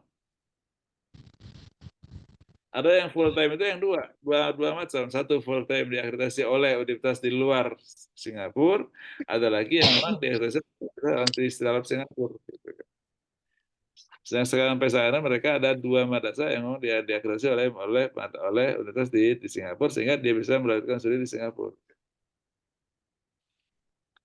Ini fakta sejarahnya ya, fakta sejarah seperti itu. Nah sekarang kan ada 2 pendekatan yang sudah kita sepakati dalam pelajaran perbandingan berikan ini. Satu pendekatan filosofis, satu lagi pendekatan historis kan itu kan. Ketika melakukan kajian pendekatan filosofis ini termasuk dalam kategori philosophy of education yang seperti apa yang bisa dikembangkan oleh para tokoh-tokoh Islam di Singapura ini dalam mengembangkan pendidikan Islamnya gitu kan. Karena pasti produk madrasah yang part time itu tidak akan sama dengan produk madrasah yang di Malaysia gitu kan. Di Indonesia juga kan banyak yang memang part time madrasahnya, yaitu madrasah Diniyah Takmiliyah kan. Itu kan part time madrasah, part time education itu kan. Tapi hasilnya mungkin agak berbeda dengan di Singapura gitu.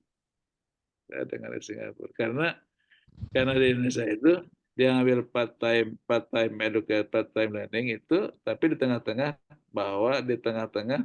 kondusivitas agama dan keberagamaan mereka gitu loh. Jadi agama itu tidak direpresif oleh pemerintah. Saya ingin tegaskan bahwa Indonesia ini bukan negara agama, tapi agama diurus oleh pemerintah. Indonesia bukan negara agama, tapi agama diurus oleh pemerintah. Maka negara tidak salah dia berbuat dosa karena dia tidak diurus oleh agama. Maka pemerintah boleh melegalkan pelacuran di Indonesia ya. Kenapa? Karena tidak diurus oleh agama, tidak diregulasi oleh agama. Pemerintah boleh memproduksi minuman keras. Wah, itu pemerintah boleh menjual daging babi di prosedur swalayan atau mengizinkan orang jualan daging babi di swalayan itu kan. Artinya bahwa pemerintah tidak sedang dikelola oleh Islam sebagai sebuah agama di Indonesia ini. Maka negara bisa berbuat dosa walaupun dia bagian negara tidak yang dosa atau orang-orang ya. Tapi perbuatan yang dilarang oleh Islam itu negara boleh melakukan itu karena dia tidak sedang didirect oleh Islam. Tidak sedang didirect oleh sebuah agama tertentu. Tapi beragama yang nyaman. Kenapa? Karena agama dia suatu negara. Apa yang dimau oleh agama itu yang negara memfasilitasi. Ada Kementerian Agama. Coba sampai 1 Ramadan pun itu Menteri Agama yang ngumumkan. Nanti Idul Fitri pun Menteri Agama yang ngumumkan gitu kan. Haji pun diurus oleh Kementerian Agama. Haji itu diurus oleh Kementerian Agama. Zakat aja diurus oleh pemerintah gitu. Orang mau berzakat kan, ada pemerintah membangun atau mengangkat amil zakat.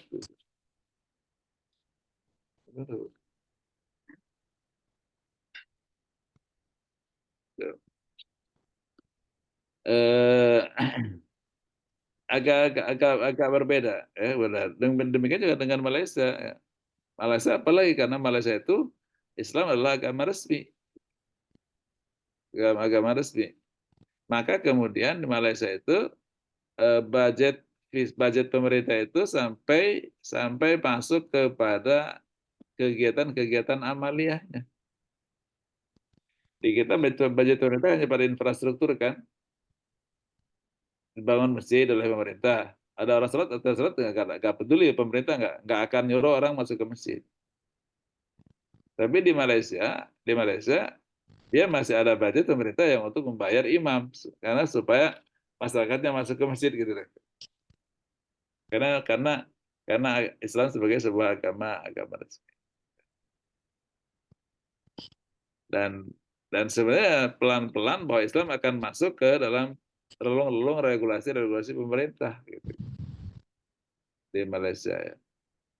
Nah, di Indonesia yang masuk kepada regulasi-regulasi itu 6 agama. Islam, Katolik, Kristen, Hindu, Buddha, sama Konghucu. Itu PNPS sudah tahun 60. Kembali pada tadi ya. Jadi ada berbeda nih 3 negara ini kan, Malaysia, Indonesia, Singapura. Singapura betul-betul negara sekuler. Agama adalah urusan pribadinya gitu kan. Maka kemudian pendidikan agama itu diurus oleh MUIS, oleh yayasan-yayasan Islam, dan pemerintah tidak pernah hadir di situ gitu kan. Kalau di Indonesia sampai Majelis Taklim pun diurus oleh negara, diatur oleh negara kan ada undang-undang pesantren 18 tahun 2019 kan. Nanti juga ada PP 55 tentang pendidikan agama dan keagamaan. Pendidikan keagamaan itu apa? Pesantren, diniyah, dan majelis taklim.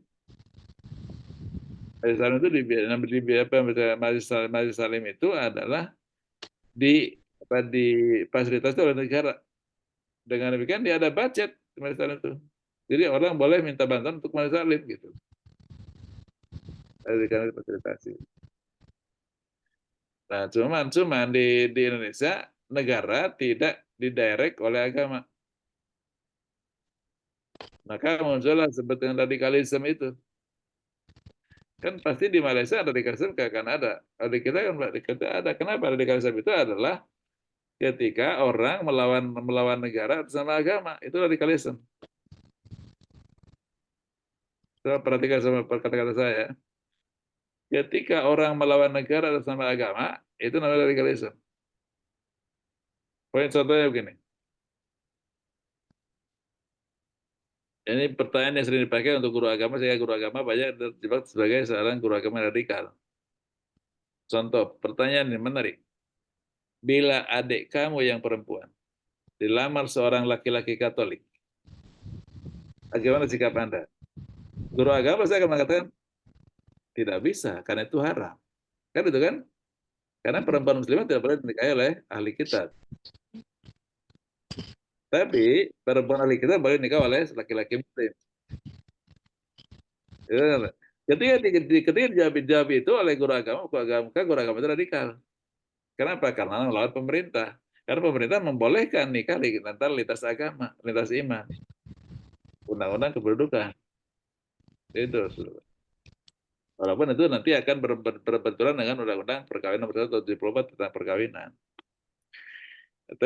Tapi kalau kita mengatakan haram, itu radikal.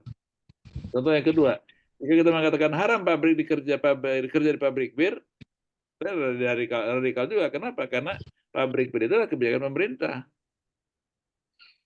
Jadi istilah radikalisme itu di Indonesia ada. Kenapa? Karena negara tidak sedang dikelola oleh agama.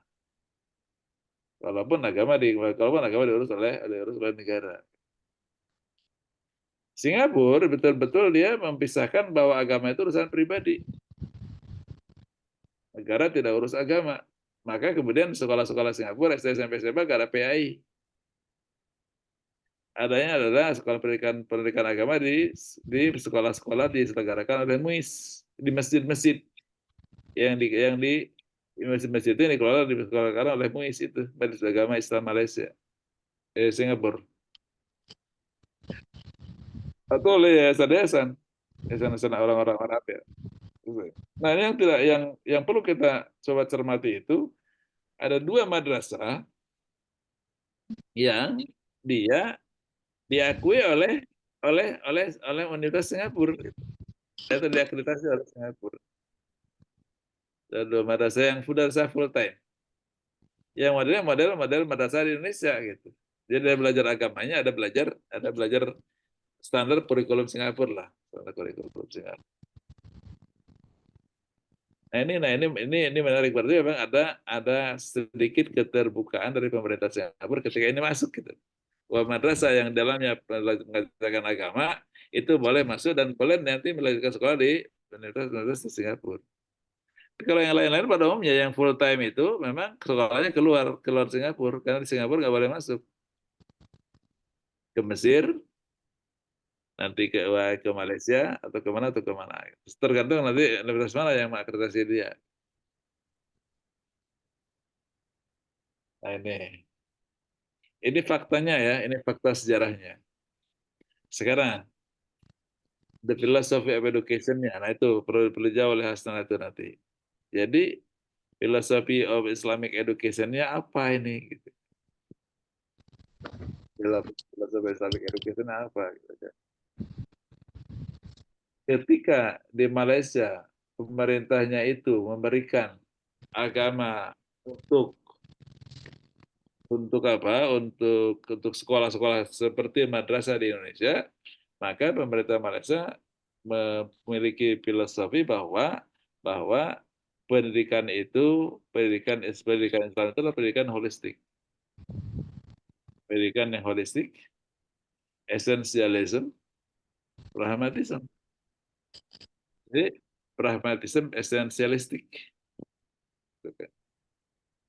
Di Indonesia kan terbagi 2. Madrasah itu masih esensialisme pragmatik gitu kan. Tapi yang SMP SMA betul-betul dia pragmatisme betul. Sopan tetap diberikan agama yang 2 jam per minggu itu atau 3 jam per minggu itu. Jika bisa berekomendasi bahwa kami juga sungguh, tapi tidak akan sekuat ketika diberikan sampai 6 jam per minggu dengan madrasah gitu. Itu agak maka untuk dikatakan berikan sebuah kesimpulan yang sama tentang Indonesia dan Malaysia, saya kira tidak fair karena memang hanya berikan Malaysia. Nah di Singapura sama sekali tidak ada. Nah, jadi dengan demikian, what the philosophy of Islamic education? Nah, itu nanti Asna harus berikan jawaban. Tapi bahwa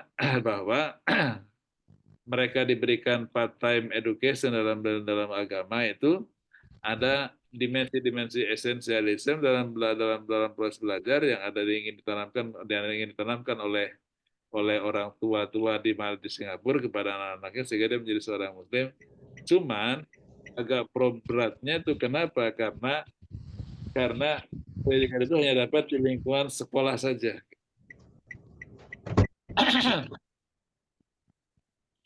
Sedangkan di lingkungan madrasah saja, di lingkungan madrasah minggu lah, madrasah satu minggu. Soalnya hanya ada di masjid saja gitu kan. Sedangkan dalam lingkungan sosial dan mungkin keluarga mungkin lebih menonjolkan sikap-sikap modernismenya gitu kan. Lebih menunjukkan sikap-sikap bukan hedonisme ya, tapi modernismenya lah. Sehingga refleksi kultural keislaman masyarakat Singapura dengan Malaysia berbeda. Refleksi kultural keislaman masyarakat Singapura dan Indonesia juga berbeda. Cuma Indonesia jauh lebih sekuler daripada Malaysia sebenarnya. Itu kira-kira dari segi filosofi, tapi nanti dikaji lagi. Hasna ya. Ya, Pak. Dikaji lagi nanti filosofi kan ada 2 pendekatan filosofinya seperti itu. Dan yang kedua, itu fakta sejarahnya begitu. hari ini begitu. Tapi hari ini adalah produk masa lalu dalam aspek sejarah. Karena dua pendekatan kita adalah pendekatan sejarah dan pendekatan filosofi. Produk hari ini adalah produk hari lalu, produk masa lalu. Hari ini adalah produk kemarin gitu. Dan hari ini akan produksi besok. Dan hari ini akan produksi perubahan besok hari gitu. Nah, sekarang apa yang mendahului Islamic educations yang oleh MOS, oleh masjid-masjid itu di hanya satu minggu, apa sih fakta apa sih yang mendahului itu? Sehingga kemudian ada hubungan diakronik antara masa lalu dengan masa sekarang, atau ada hubungan diakronik antara kemarin dengan hari ini. Gitu. Coba itu nanti Hasna urai. Nanti Hasna uraikan. Kenapa demikian? Awal maksudnya Islam ke Malaysia, ke Singapura sama, dan ke Indonesia sama. Itu jalurnya semuanya sama. Arab, India, Persia itu aja. Ada teori Arab, teori Gujarat, teori Persia, teori Iran ya, atau teori Bengal, Bangladesh, kan ada semua. Indonesia juga teori-teori yang dipakai gitu, bahwa transmisi Islam itu di Indonesia itu dengan melalui negara-negara itu, negara-negara itu. Dan yang disepakati bahwa Islam sebagai sebuah social society itu Islam yang masuk ke Indonesia di abad ke-12 ke-13. Yang masuk ke Asia Tenggara ya, termasuk ke Singapura. 10 sampai abad 14 gitu kan. Artinya bahwa Islam yang masuk ke Nusantara ini, yang masuk ke Nusantara itu kan sebenarnya Malaysia, Singapura, Thailand, Brunei, Indonesia itu kan itu Nusantara ya. Nusantara karena pulau-pulau di tengah-tengah lautan. Oke. Jadi Islam yang masuk ke Asia Tenggara, itu Islam yang berpengaruh sosial itu adalah Islam yang abad ke-11, abad ke-12, 13, 14. Artinya di dunia Islam aslinya di Timur Tengah itu kalau sekarang mungkin kan itu di Babilonia atau mungkin di Iraknya kan, karena waktu itu kan proses Islam ada di Baghdad, ada di Kufa gitu kan, dari Baghdad lah ya. Nah, sedangkan Islam yang sedang terjadi di Baghdad saja ini Islam dan sudah agak terhuyung-huyung gitu, lemah, sudah nggak ada militansi gitu. Demikian juga Islam yang ada di Afrika, itu sudah masuk dalam proses kelemahannya gitu kan. Dan sains itu sedang bertransformasi ke Eropa. Kenapa? Karena masa-masa di Napoli yang dibikin oleh dinasti Aghlabi, dan juga Islam di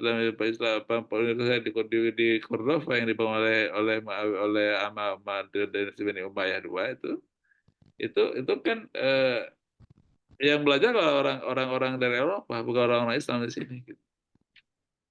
Orang-orang Islamnya sendiri lebih menyukai kepada ritual sufisme. Ini Pak Heri ya. Sufisme itu ketika di tangan Rasulullah itu sangat luar biasa. Beliau sebagai seorang sufi pasti ma'rifat, tapi dia kepala negara.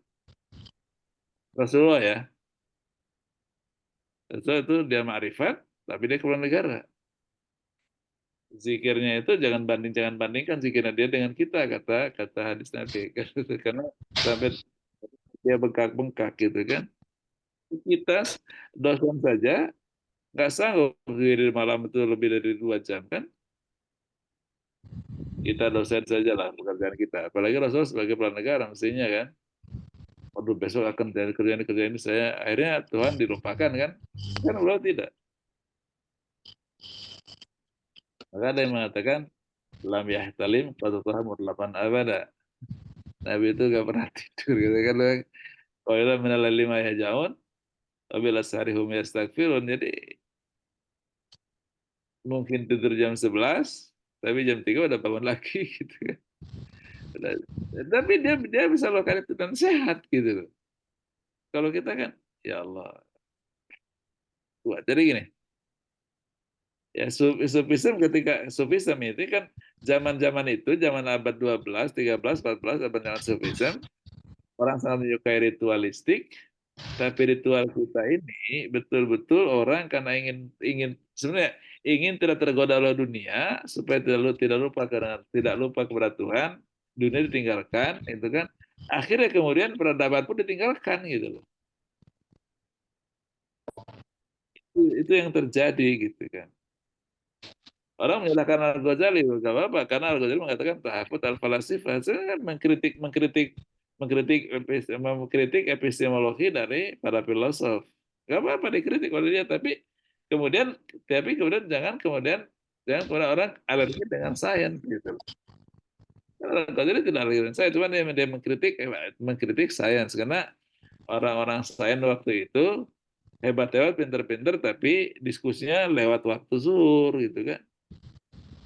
Zuhur dan lewat waktu masar ternyata nggak zuhur juga gitu kan. Kita kan itu kan karena terlalu asik sibuk sebagai seorang ilmuwan, sebagai seorang profesional, diskusi soal azam sampai lupa salat. Yang udah dikritik oleh Ghazali kan sampai simpel-simpel kayak gitu. Simpel kayak begitu. Terus yang kedua, orang kok dengan kepintarannya dia mendekati istana supaya istana mengangkat dia untuk jadi seorang konsultan di istana, itu kan. Itu kan al ulama al muqtarin kata dia. Ulama al muqtarin, ulama yang ketipu gitu loh. Kalau ulama mendekat presiden, tak bisa lah kata dia. Karena dia ulama sedang mencintai harta dari presidennya gitu kan. Kalau kita dipanggil oleh menteri, kalau dipanggil oleh menteri, waduh bahagia kita kan, pasti dikasih kerjaan, pasti dikasih honor gede gitu kan. Berarti kita kan mencintai uang yang ada pada menteri, yang ada kekuasaan presiden. Nah itu yang dikritik oleh Ghazali itu. Orang soal of knowledge untuk supaya dipakai oleh negara-negara, supaya menjadi penasihat negara, supaya dia menjadi kaya, ikut kaya gitu. Berarti kan dia al-muqtadi tertipu. Kenapa? Karena dia sudah hubudunianya aqwa min hubillah gitu kan. Hubudunianya lebih kuat daripada hubud cinta kepada Allah. Islam itulah yang masuk ke Asia Tenggara, Pak. Yang masuk ke Malaysia, masuk ke Indonesia, masuk ke Singapura. Islam yang sedang militan untuk supaya meninggalkan dunia menuju Allah gitu kira-kira. Islam Sufism. Nah, lalu kemudian itu kan fakta sejarahnya ya. Tapi kenapa artikulasi historisnya pada hari ini bahwa di Singapura ada part-time religious school, kemudian ada mosque. Kenapa nggak bikin pendidikan dinia saja gitu kan? Tapi dia halaku di Mesir kan itu kan? Nah, itu harus dijelaskan itu fakta sejarah ini. Karena ada teori diakronik dan teori sejarah itu hanya dua aja teorinya kalau menurut Kunto Wijoyo ya. Diakronik itu menghasilkan teori apa, sinkronik menghasilkan teori apa. Diakronik menghasilkan teori begini, bahwa Islam di Singapura umpamanya pelajaran pendidikan agama Islam di Singapura itu lebih merefleksikan agama yang modern dan simbol-simbol keagamaan itu sedemikian rupa dimodified ya, sehingga kemudian dia lebih terlihat sebagai modern society-nya daripada religious society-nya gitu. Nah itu kan teori sinkronik ya. Teori sinkronik ya. Gitu kan. Kalau gini, mana kita nyaman? Sholat dengan pakai jin, pakai kaos. Sholat pakai gamis, pakai surban, pakai kopiah haji. Mana lebih nyaman? kan pakai gamis lebih enak gitu kan. Ini menghadap Allah gitu kan, itu kira-kira gitu. Nah, di Singapura itu kan lebih merefleksikan modern society-nya gitu kan. Maka dia lebih terbiasa, dia biasa aja ada sholat pakai device, pakai kaos itu enggak apa. Ya, walaupun itu dan itu sah dan tidak ada yang salah, tapi fenomena itu mempunyai makna sinkroniknya apa gitu. Supaya dia direkognisi oleh komunitas luar Islam. Karena Islam itu minoritas, maka dia ingin mendapatkan pengakuan dari mereka sehingga mereka gampang dalam mendapatkan job dan kehidupan mereka. Itu maknanya, menurut saya salah satunya Saudara Nasna. Jadi makna itu nanti akan jadi teori sejarah jadinya kan, teori sejarah gitu. Semakin adaptif budaya Islam kepada masyarakat adaptasi budaya Islam kepada budaya sekuler itu merupakan style dari keberagaman bagi masyarakat minoritas.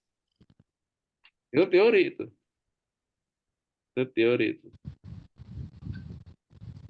Jelas ya? Teori kualitatif ada 9 pattern ya. Ada X is a part of Y, X is a kind of Y, gitu kan. X is a cause of Y, macam-macam ada 9 pattern lah.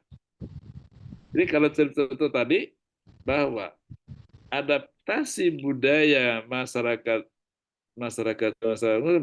kepada budaya sekuler itu merupakan salah satu passion dari masyarakat muslim minoritas.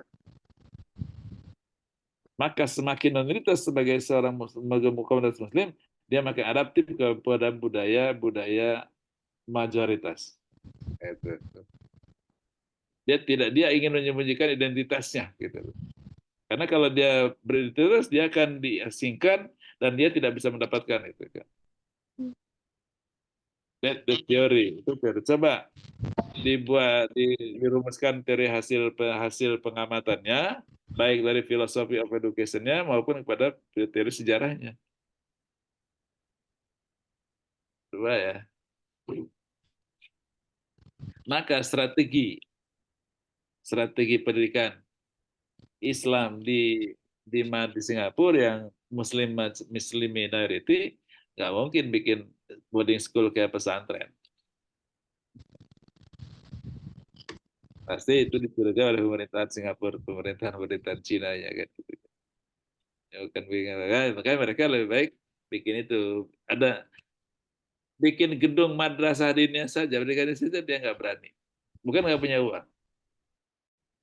Maka belajar di masjid-masjid, habis salat, halakoh gitu kan. Supaya tidak kelihatan gitu kan. Kenapa? Karena dia butuh rekognisi.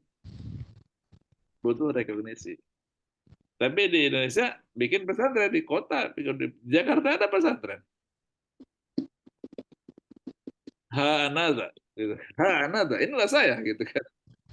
Karena this is my country gitu. Jadi gimana? Karena dia besar, dia percaya diri walaupun dia nggak bisa keterima di pekerja di pabrik kan karena nggak punya ijazah, nggak punya syahadat. Tapi anak dia.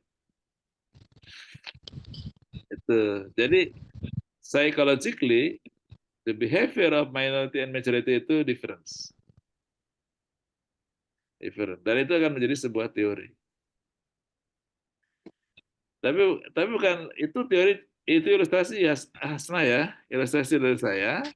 Ya nanti kan Hasna nanti akan punya teori yang berbeda, silakan aja gitu. Ini kan fakta sejarah ada yang dipaparkan oleh Hasna tadi begitu, fakta sejarah demikian gitu kan. Clear ya Hasna ya? Ya, Pak. Mana tadi Pak Hari? Udah keluar ya? Haryadi.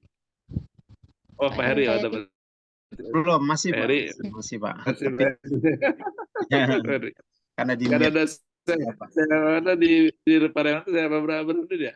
Dari Sataria, Pak. Saya nama apa? Burhanuddin ya? Burhanuddin, Pak. Burhanuddin, Sleman. Di Pariaman ya. Pariaman. Di Pariaman itu. Sataria ada Suluk kan? Iya. Ada Pak Suluk. kampungnya. Pak El. Pak El tuh masih ikut suluk juga itu Pak. Suluk ya. Duduk. Ya. Itu Pak Heri, ada mahasiswa saya. Benar. Sehingga saya ajak dia udah dokter kan, saya ajak ngajar di S3 kan. Bagus juga, responnya bagus tadi Mas udah mau profesor. Ambil suluk, Pak. Iya. Aduh kecepatan seru nanti aja kalau udah mau pensiun kayak saya boleh ngambil suluk-suluk, saya bilang. Apa saya pengen lebih cepat katanya kan.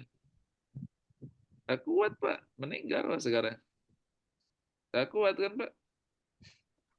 Karena ya begitu suluk ya dia itu tadi nguji ngeri-ngeri ketemu gini. Ini kan masih memakai monitor kan. Kalau ketemu di kelas saya lihat Hasnah sekali kan itu hak kita melihat Hasnah sekali kan. Tapi kalau udah 2 menit 3 menit tetap terus kan nggak boleh. Soalnya suluk kan batal suluknya. Batal suluknya. Karena mukanya Hasan orang itu kan Pak. Kalau kelihatan sekali waktu nggak apa sekali saja nggak apa sekelas. Tapi kalau terus gini kan nggak boleh. Orang suluk itu kan berat. Maka kemudian nunduk menguji disertasi nunduk aja gitu. Ah kan kamu kan suluk kan. Karena kan ya kata ingin menghindari, tapi bagi kata orang suluk nggak apa-apa sih. Nah, saya banyak di kelas seperti kelas yang physical classroom ya, ada Hasna, ada Fani, ada Sekar, dilatih oleh saya tetap saya nggak apa-apa. Saya zikir lagi malam hilang Pak.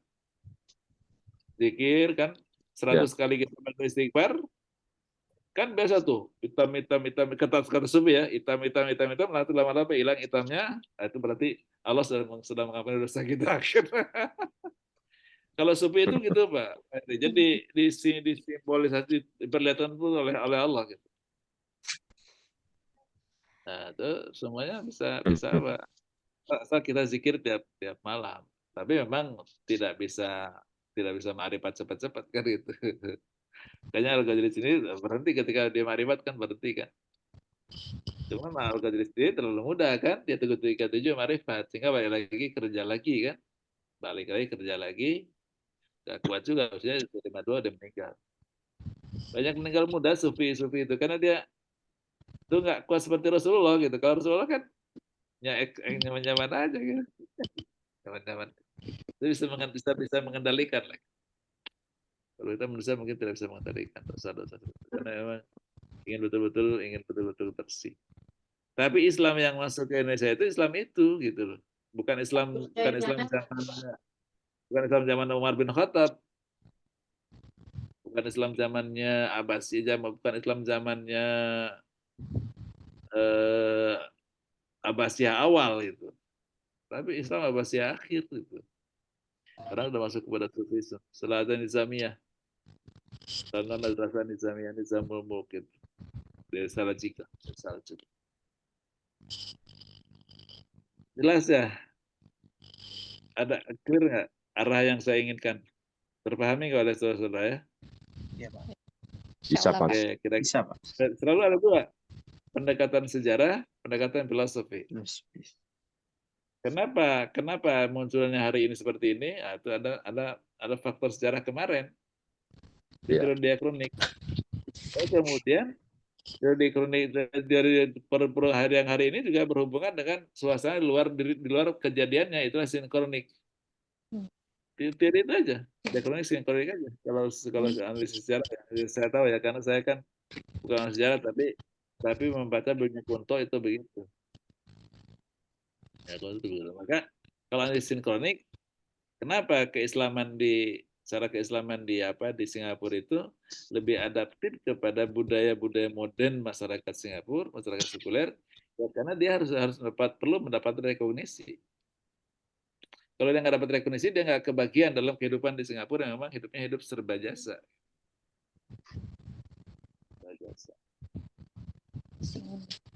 Oke, clear ya. Itu menurut menurut pandangan saya, menurut ilustrasi saya, dan itu bukan analisis yang serius, Hasnah ya. Nanti Anda bisa menemukan hasil analisis yang lebih serius dari itu. Karena saya hanya memberikan penjelasan saja dari apa yang Anda paparkan. Masih ada 7 menit. Jadi mau ada diskusi dengan saya? Baik Pak Prof, ingin bertanya Pak Prof.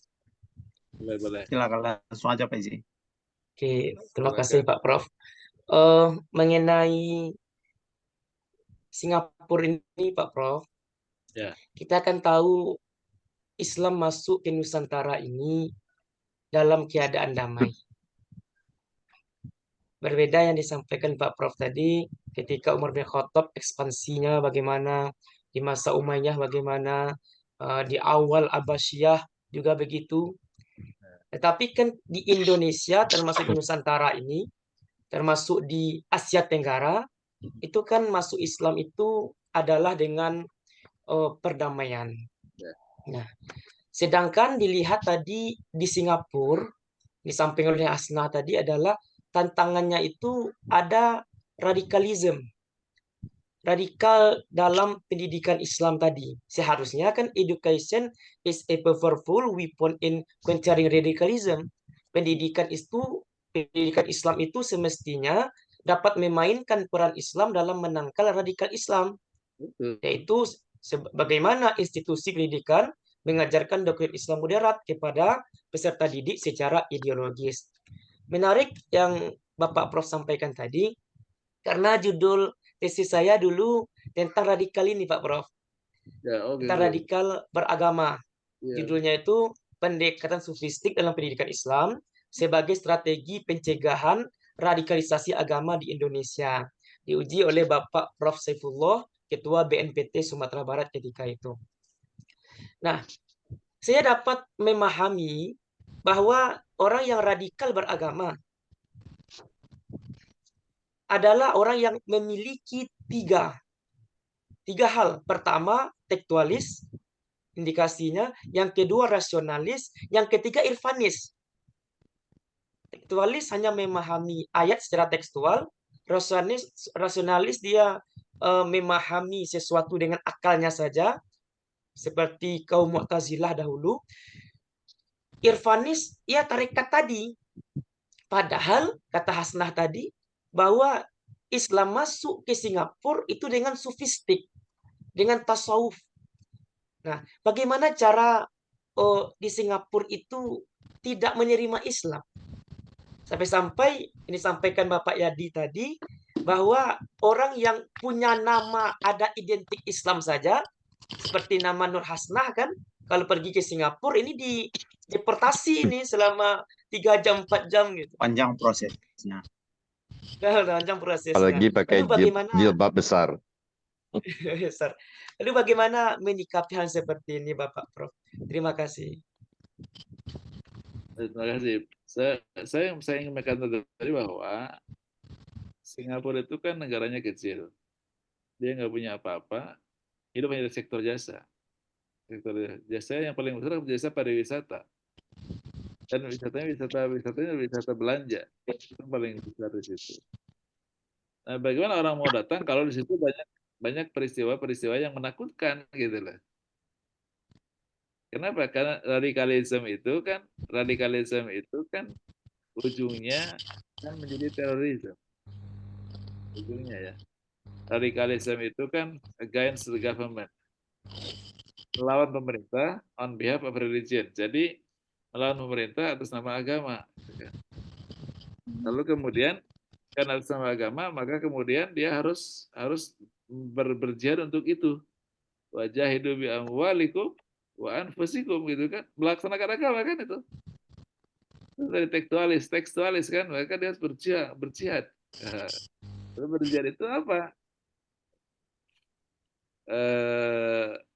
Man ra'a minkum munkaran falyughayyirhu biyadihi. Kalau dengan tangan Anda gitu, Anda harus bergerak gitu. Maka kemudian muncul gerakan-gerakan ya dari radikalisme itu menjadi aksi-aksi yang ada violence-nya, ada kekerasannya. Gitu. Ada kekerasan itu ada kekerasan verbal. Presiden kufur, presiden fasik, presiden murtad, itu kan kekerasan verbal. Kalau ada aksi-aksi seperti di jalanan itu kan menakutkan orang, maka turis-turis nggak akan jadi ke situ gitu. Nah itu. Maka kemudian Singapura betul-betul dia sangat protektif terhadap negaranya. Jangan sampai kemudian ada aksi-aksi di dalam negara yang akan membuat orang lain takut masuk Singapura. Karena orang takut ke Singapura, devisa dia akan hilang. Padahal dia sekarang punya devisa itu dari orang datang ke situ. Dari orang datang ke situ. Anak-anak kita kan punya uang dikit, Singapura, gitu. Yang ada terimajinasi oleh mereka kan Singapura. Padahal Singapura nggak ada apa-apa. Ya gitu-gitu aja singa dengan singa yang mengeluarkan air itu kan. Artinya negaranya kecil, ya negara pemandangan juga ya nggak ada, tapi memang negaranya bersih gitu aja, enak kan. Cuman mahal kan, gitu. Mahal sekali hidup situ. Nah, jadi negara itu harus membuat branding ke negara lain bahwa dia adalah ramah terhadap tourism, ramah terhadap everyone that's coming into the Singapore. Itu harus dengan ramah-ramah itu, maka kemudian isu-isu radikalisme itu betul-betul mereka hindari. Dan Abdul Samad kenapa dilarang? Ya karena dia dalam ceramah-ceramahnya sering agak ketika mengatakan kemungkaran ada pada dari pemerintah juga dikatakan mungkar gitu kan. Dan bukan bupati nggak benar kalau begini. Itu di Singapura nggak boleh itu kata-kata itu. Karena kan itu namanya verbal violence. Kekerasan untuk ucapan. Kekerasan verbal ya, kata ucapan. Nah, itu akan kemudian berdampak kepada. Nah, yang Islam pun karena demikian maka dia tidak boleh, diri sendiri mengatakan saya tidak boleh berpakaian yang mensimbolisasi diri saya adalah sebagai seorang Muslim. Karena takut akan dianggap sebagai seorang Muslim yang radikal gitu. Maka dia baru Muslim tapi beradaptasi kepada budaya-budaya masyarakat sekuler. Maka menjadi kebiasaan lah bagi dia bahwa terbaik itu sholat pakai celana jeans, pakai kaos itu adalah terbaik bagi mereka di Singapura. Lalu bagi kita kan lebih baik kalau di kita ya merasa nyaman kalau sholat pakai sarung, pakai gamis, pakai sorban, kan aja. Pakai peci, Pak. Pakai peci itu betul, pakai peci itu. Kayak Pak Zulfahman kan pakai peci haji gitu kan. Saya lebih suka pakai peci haji, Pak. Kalau pakaian saya ke masjid putih semua, Pak. Gamis putih. Karena ya that Rasulullah dance ya, itu yang dilakukan Rasulullah. Jadi example-nya Rasulullah itu gitu kan. Walaupun sebenarnya dia tidak pernah pakai peci putih ya, karena dia kan pakai peci, dia pakai surban aja, diikat di sini, lihat, diikat di kepalanya sehingga rambutnya tidak terurai. Oke, clear ya, Hasna. Isi tadi gitu kira-kira contohnya gitu isi ya, betul.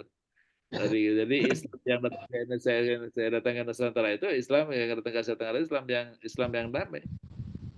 Coba bayangkan menyebarkan Islam itu sambil dia dagang.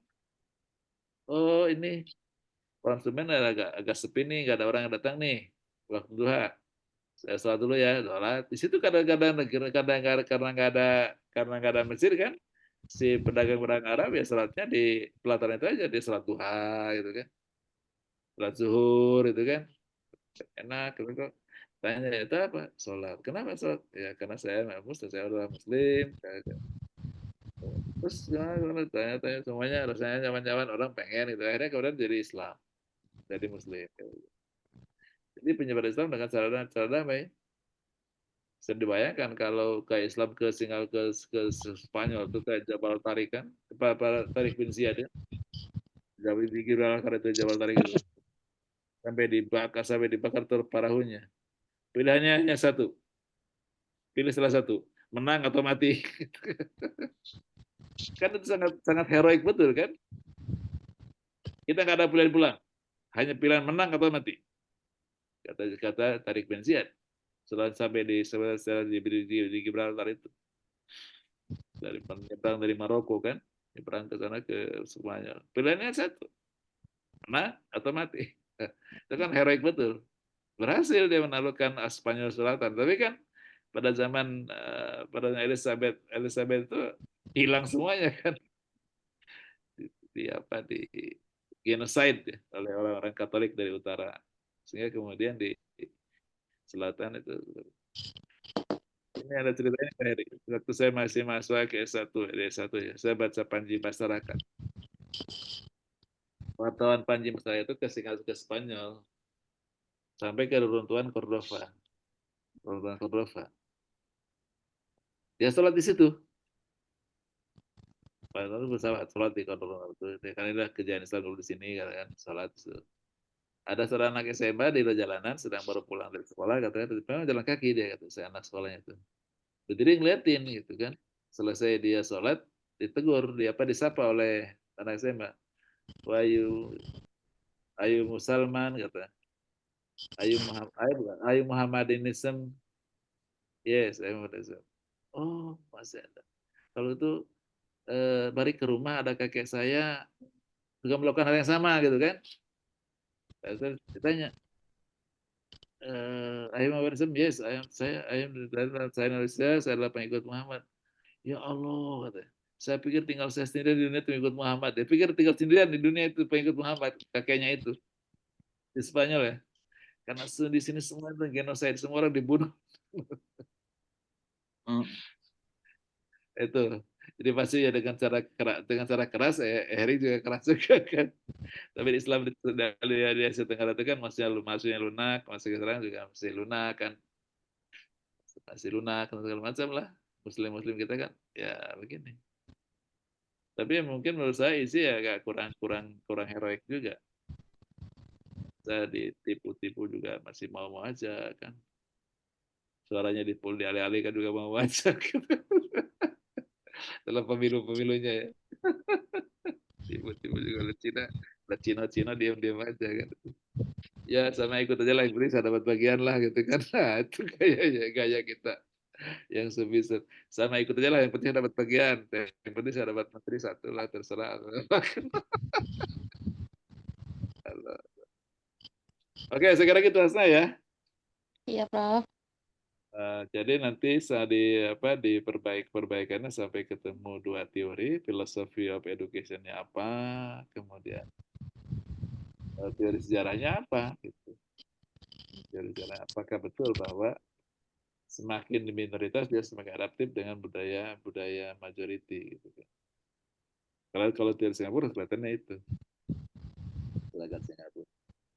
Karena saya sering meeting dengan masyarakat Singapura, dia lebih berhati-hati daripada saya.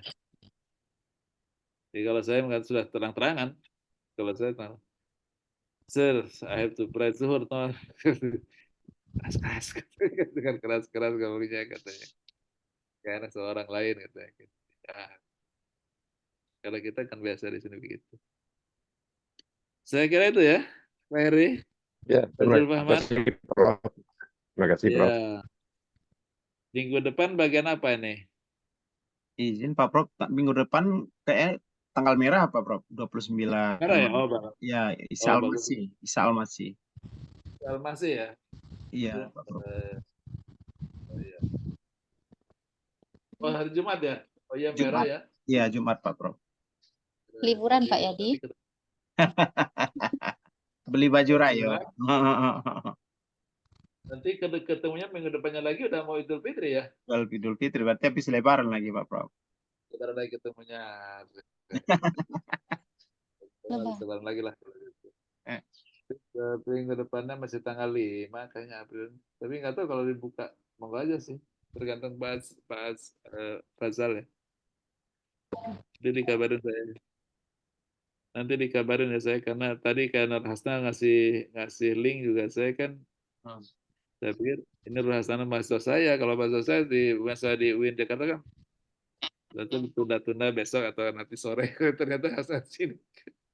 Jadi saya nggak buka. Karena banyak mahasiswa perempuan juga saya banyak di S3 itu Hasna ya di sini. Ya begitulah namanya mahasiswa perempuan kadang-kadang, Prof bisa ganti jadwal hari ya. Macam merayu kita kan. Kalau kita ada suluk kan, aduh terganggu lagi. Ujiannya, Prof. Jadi yang Ya. kebal tuh Pak Elda, enggak Pak? Ya.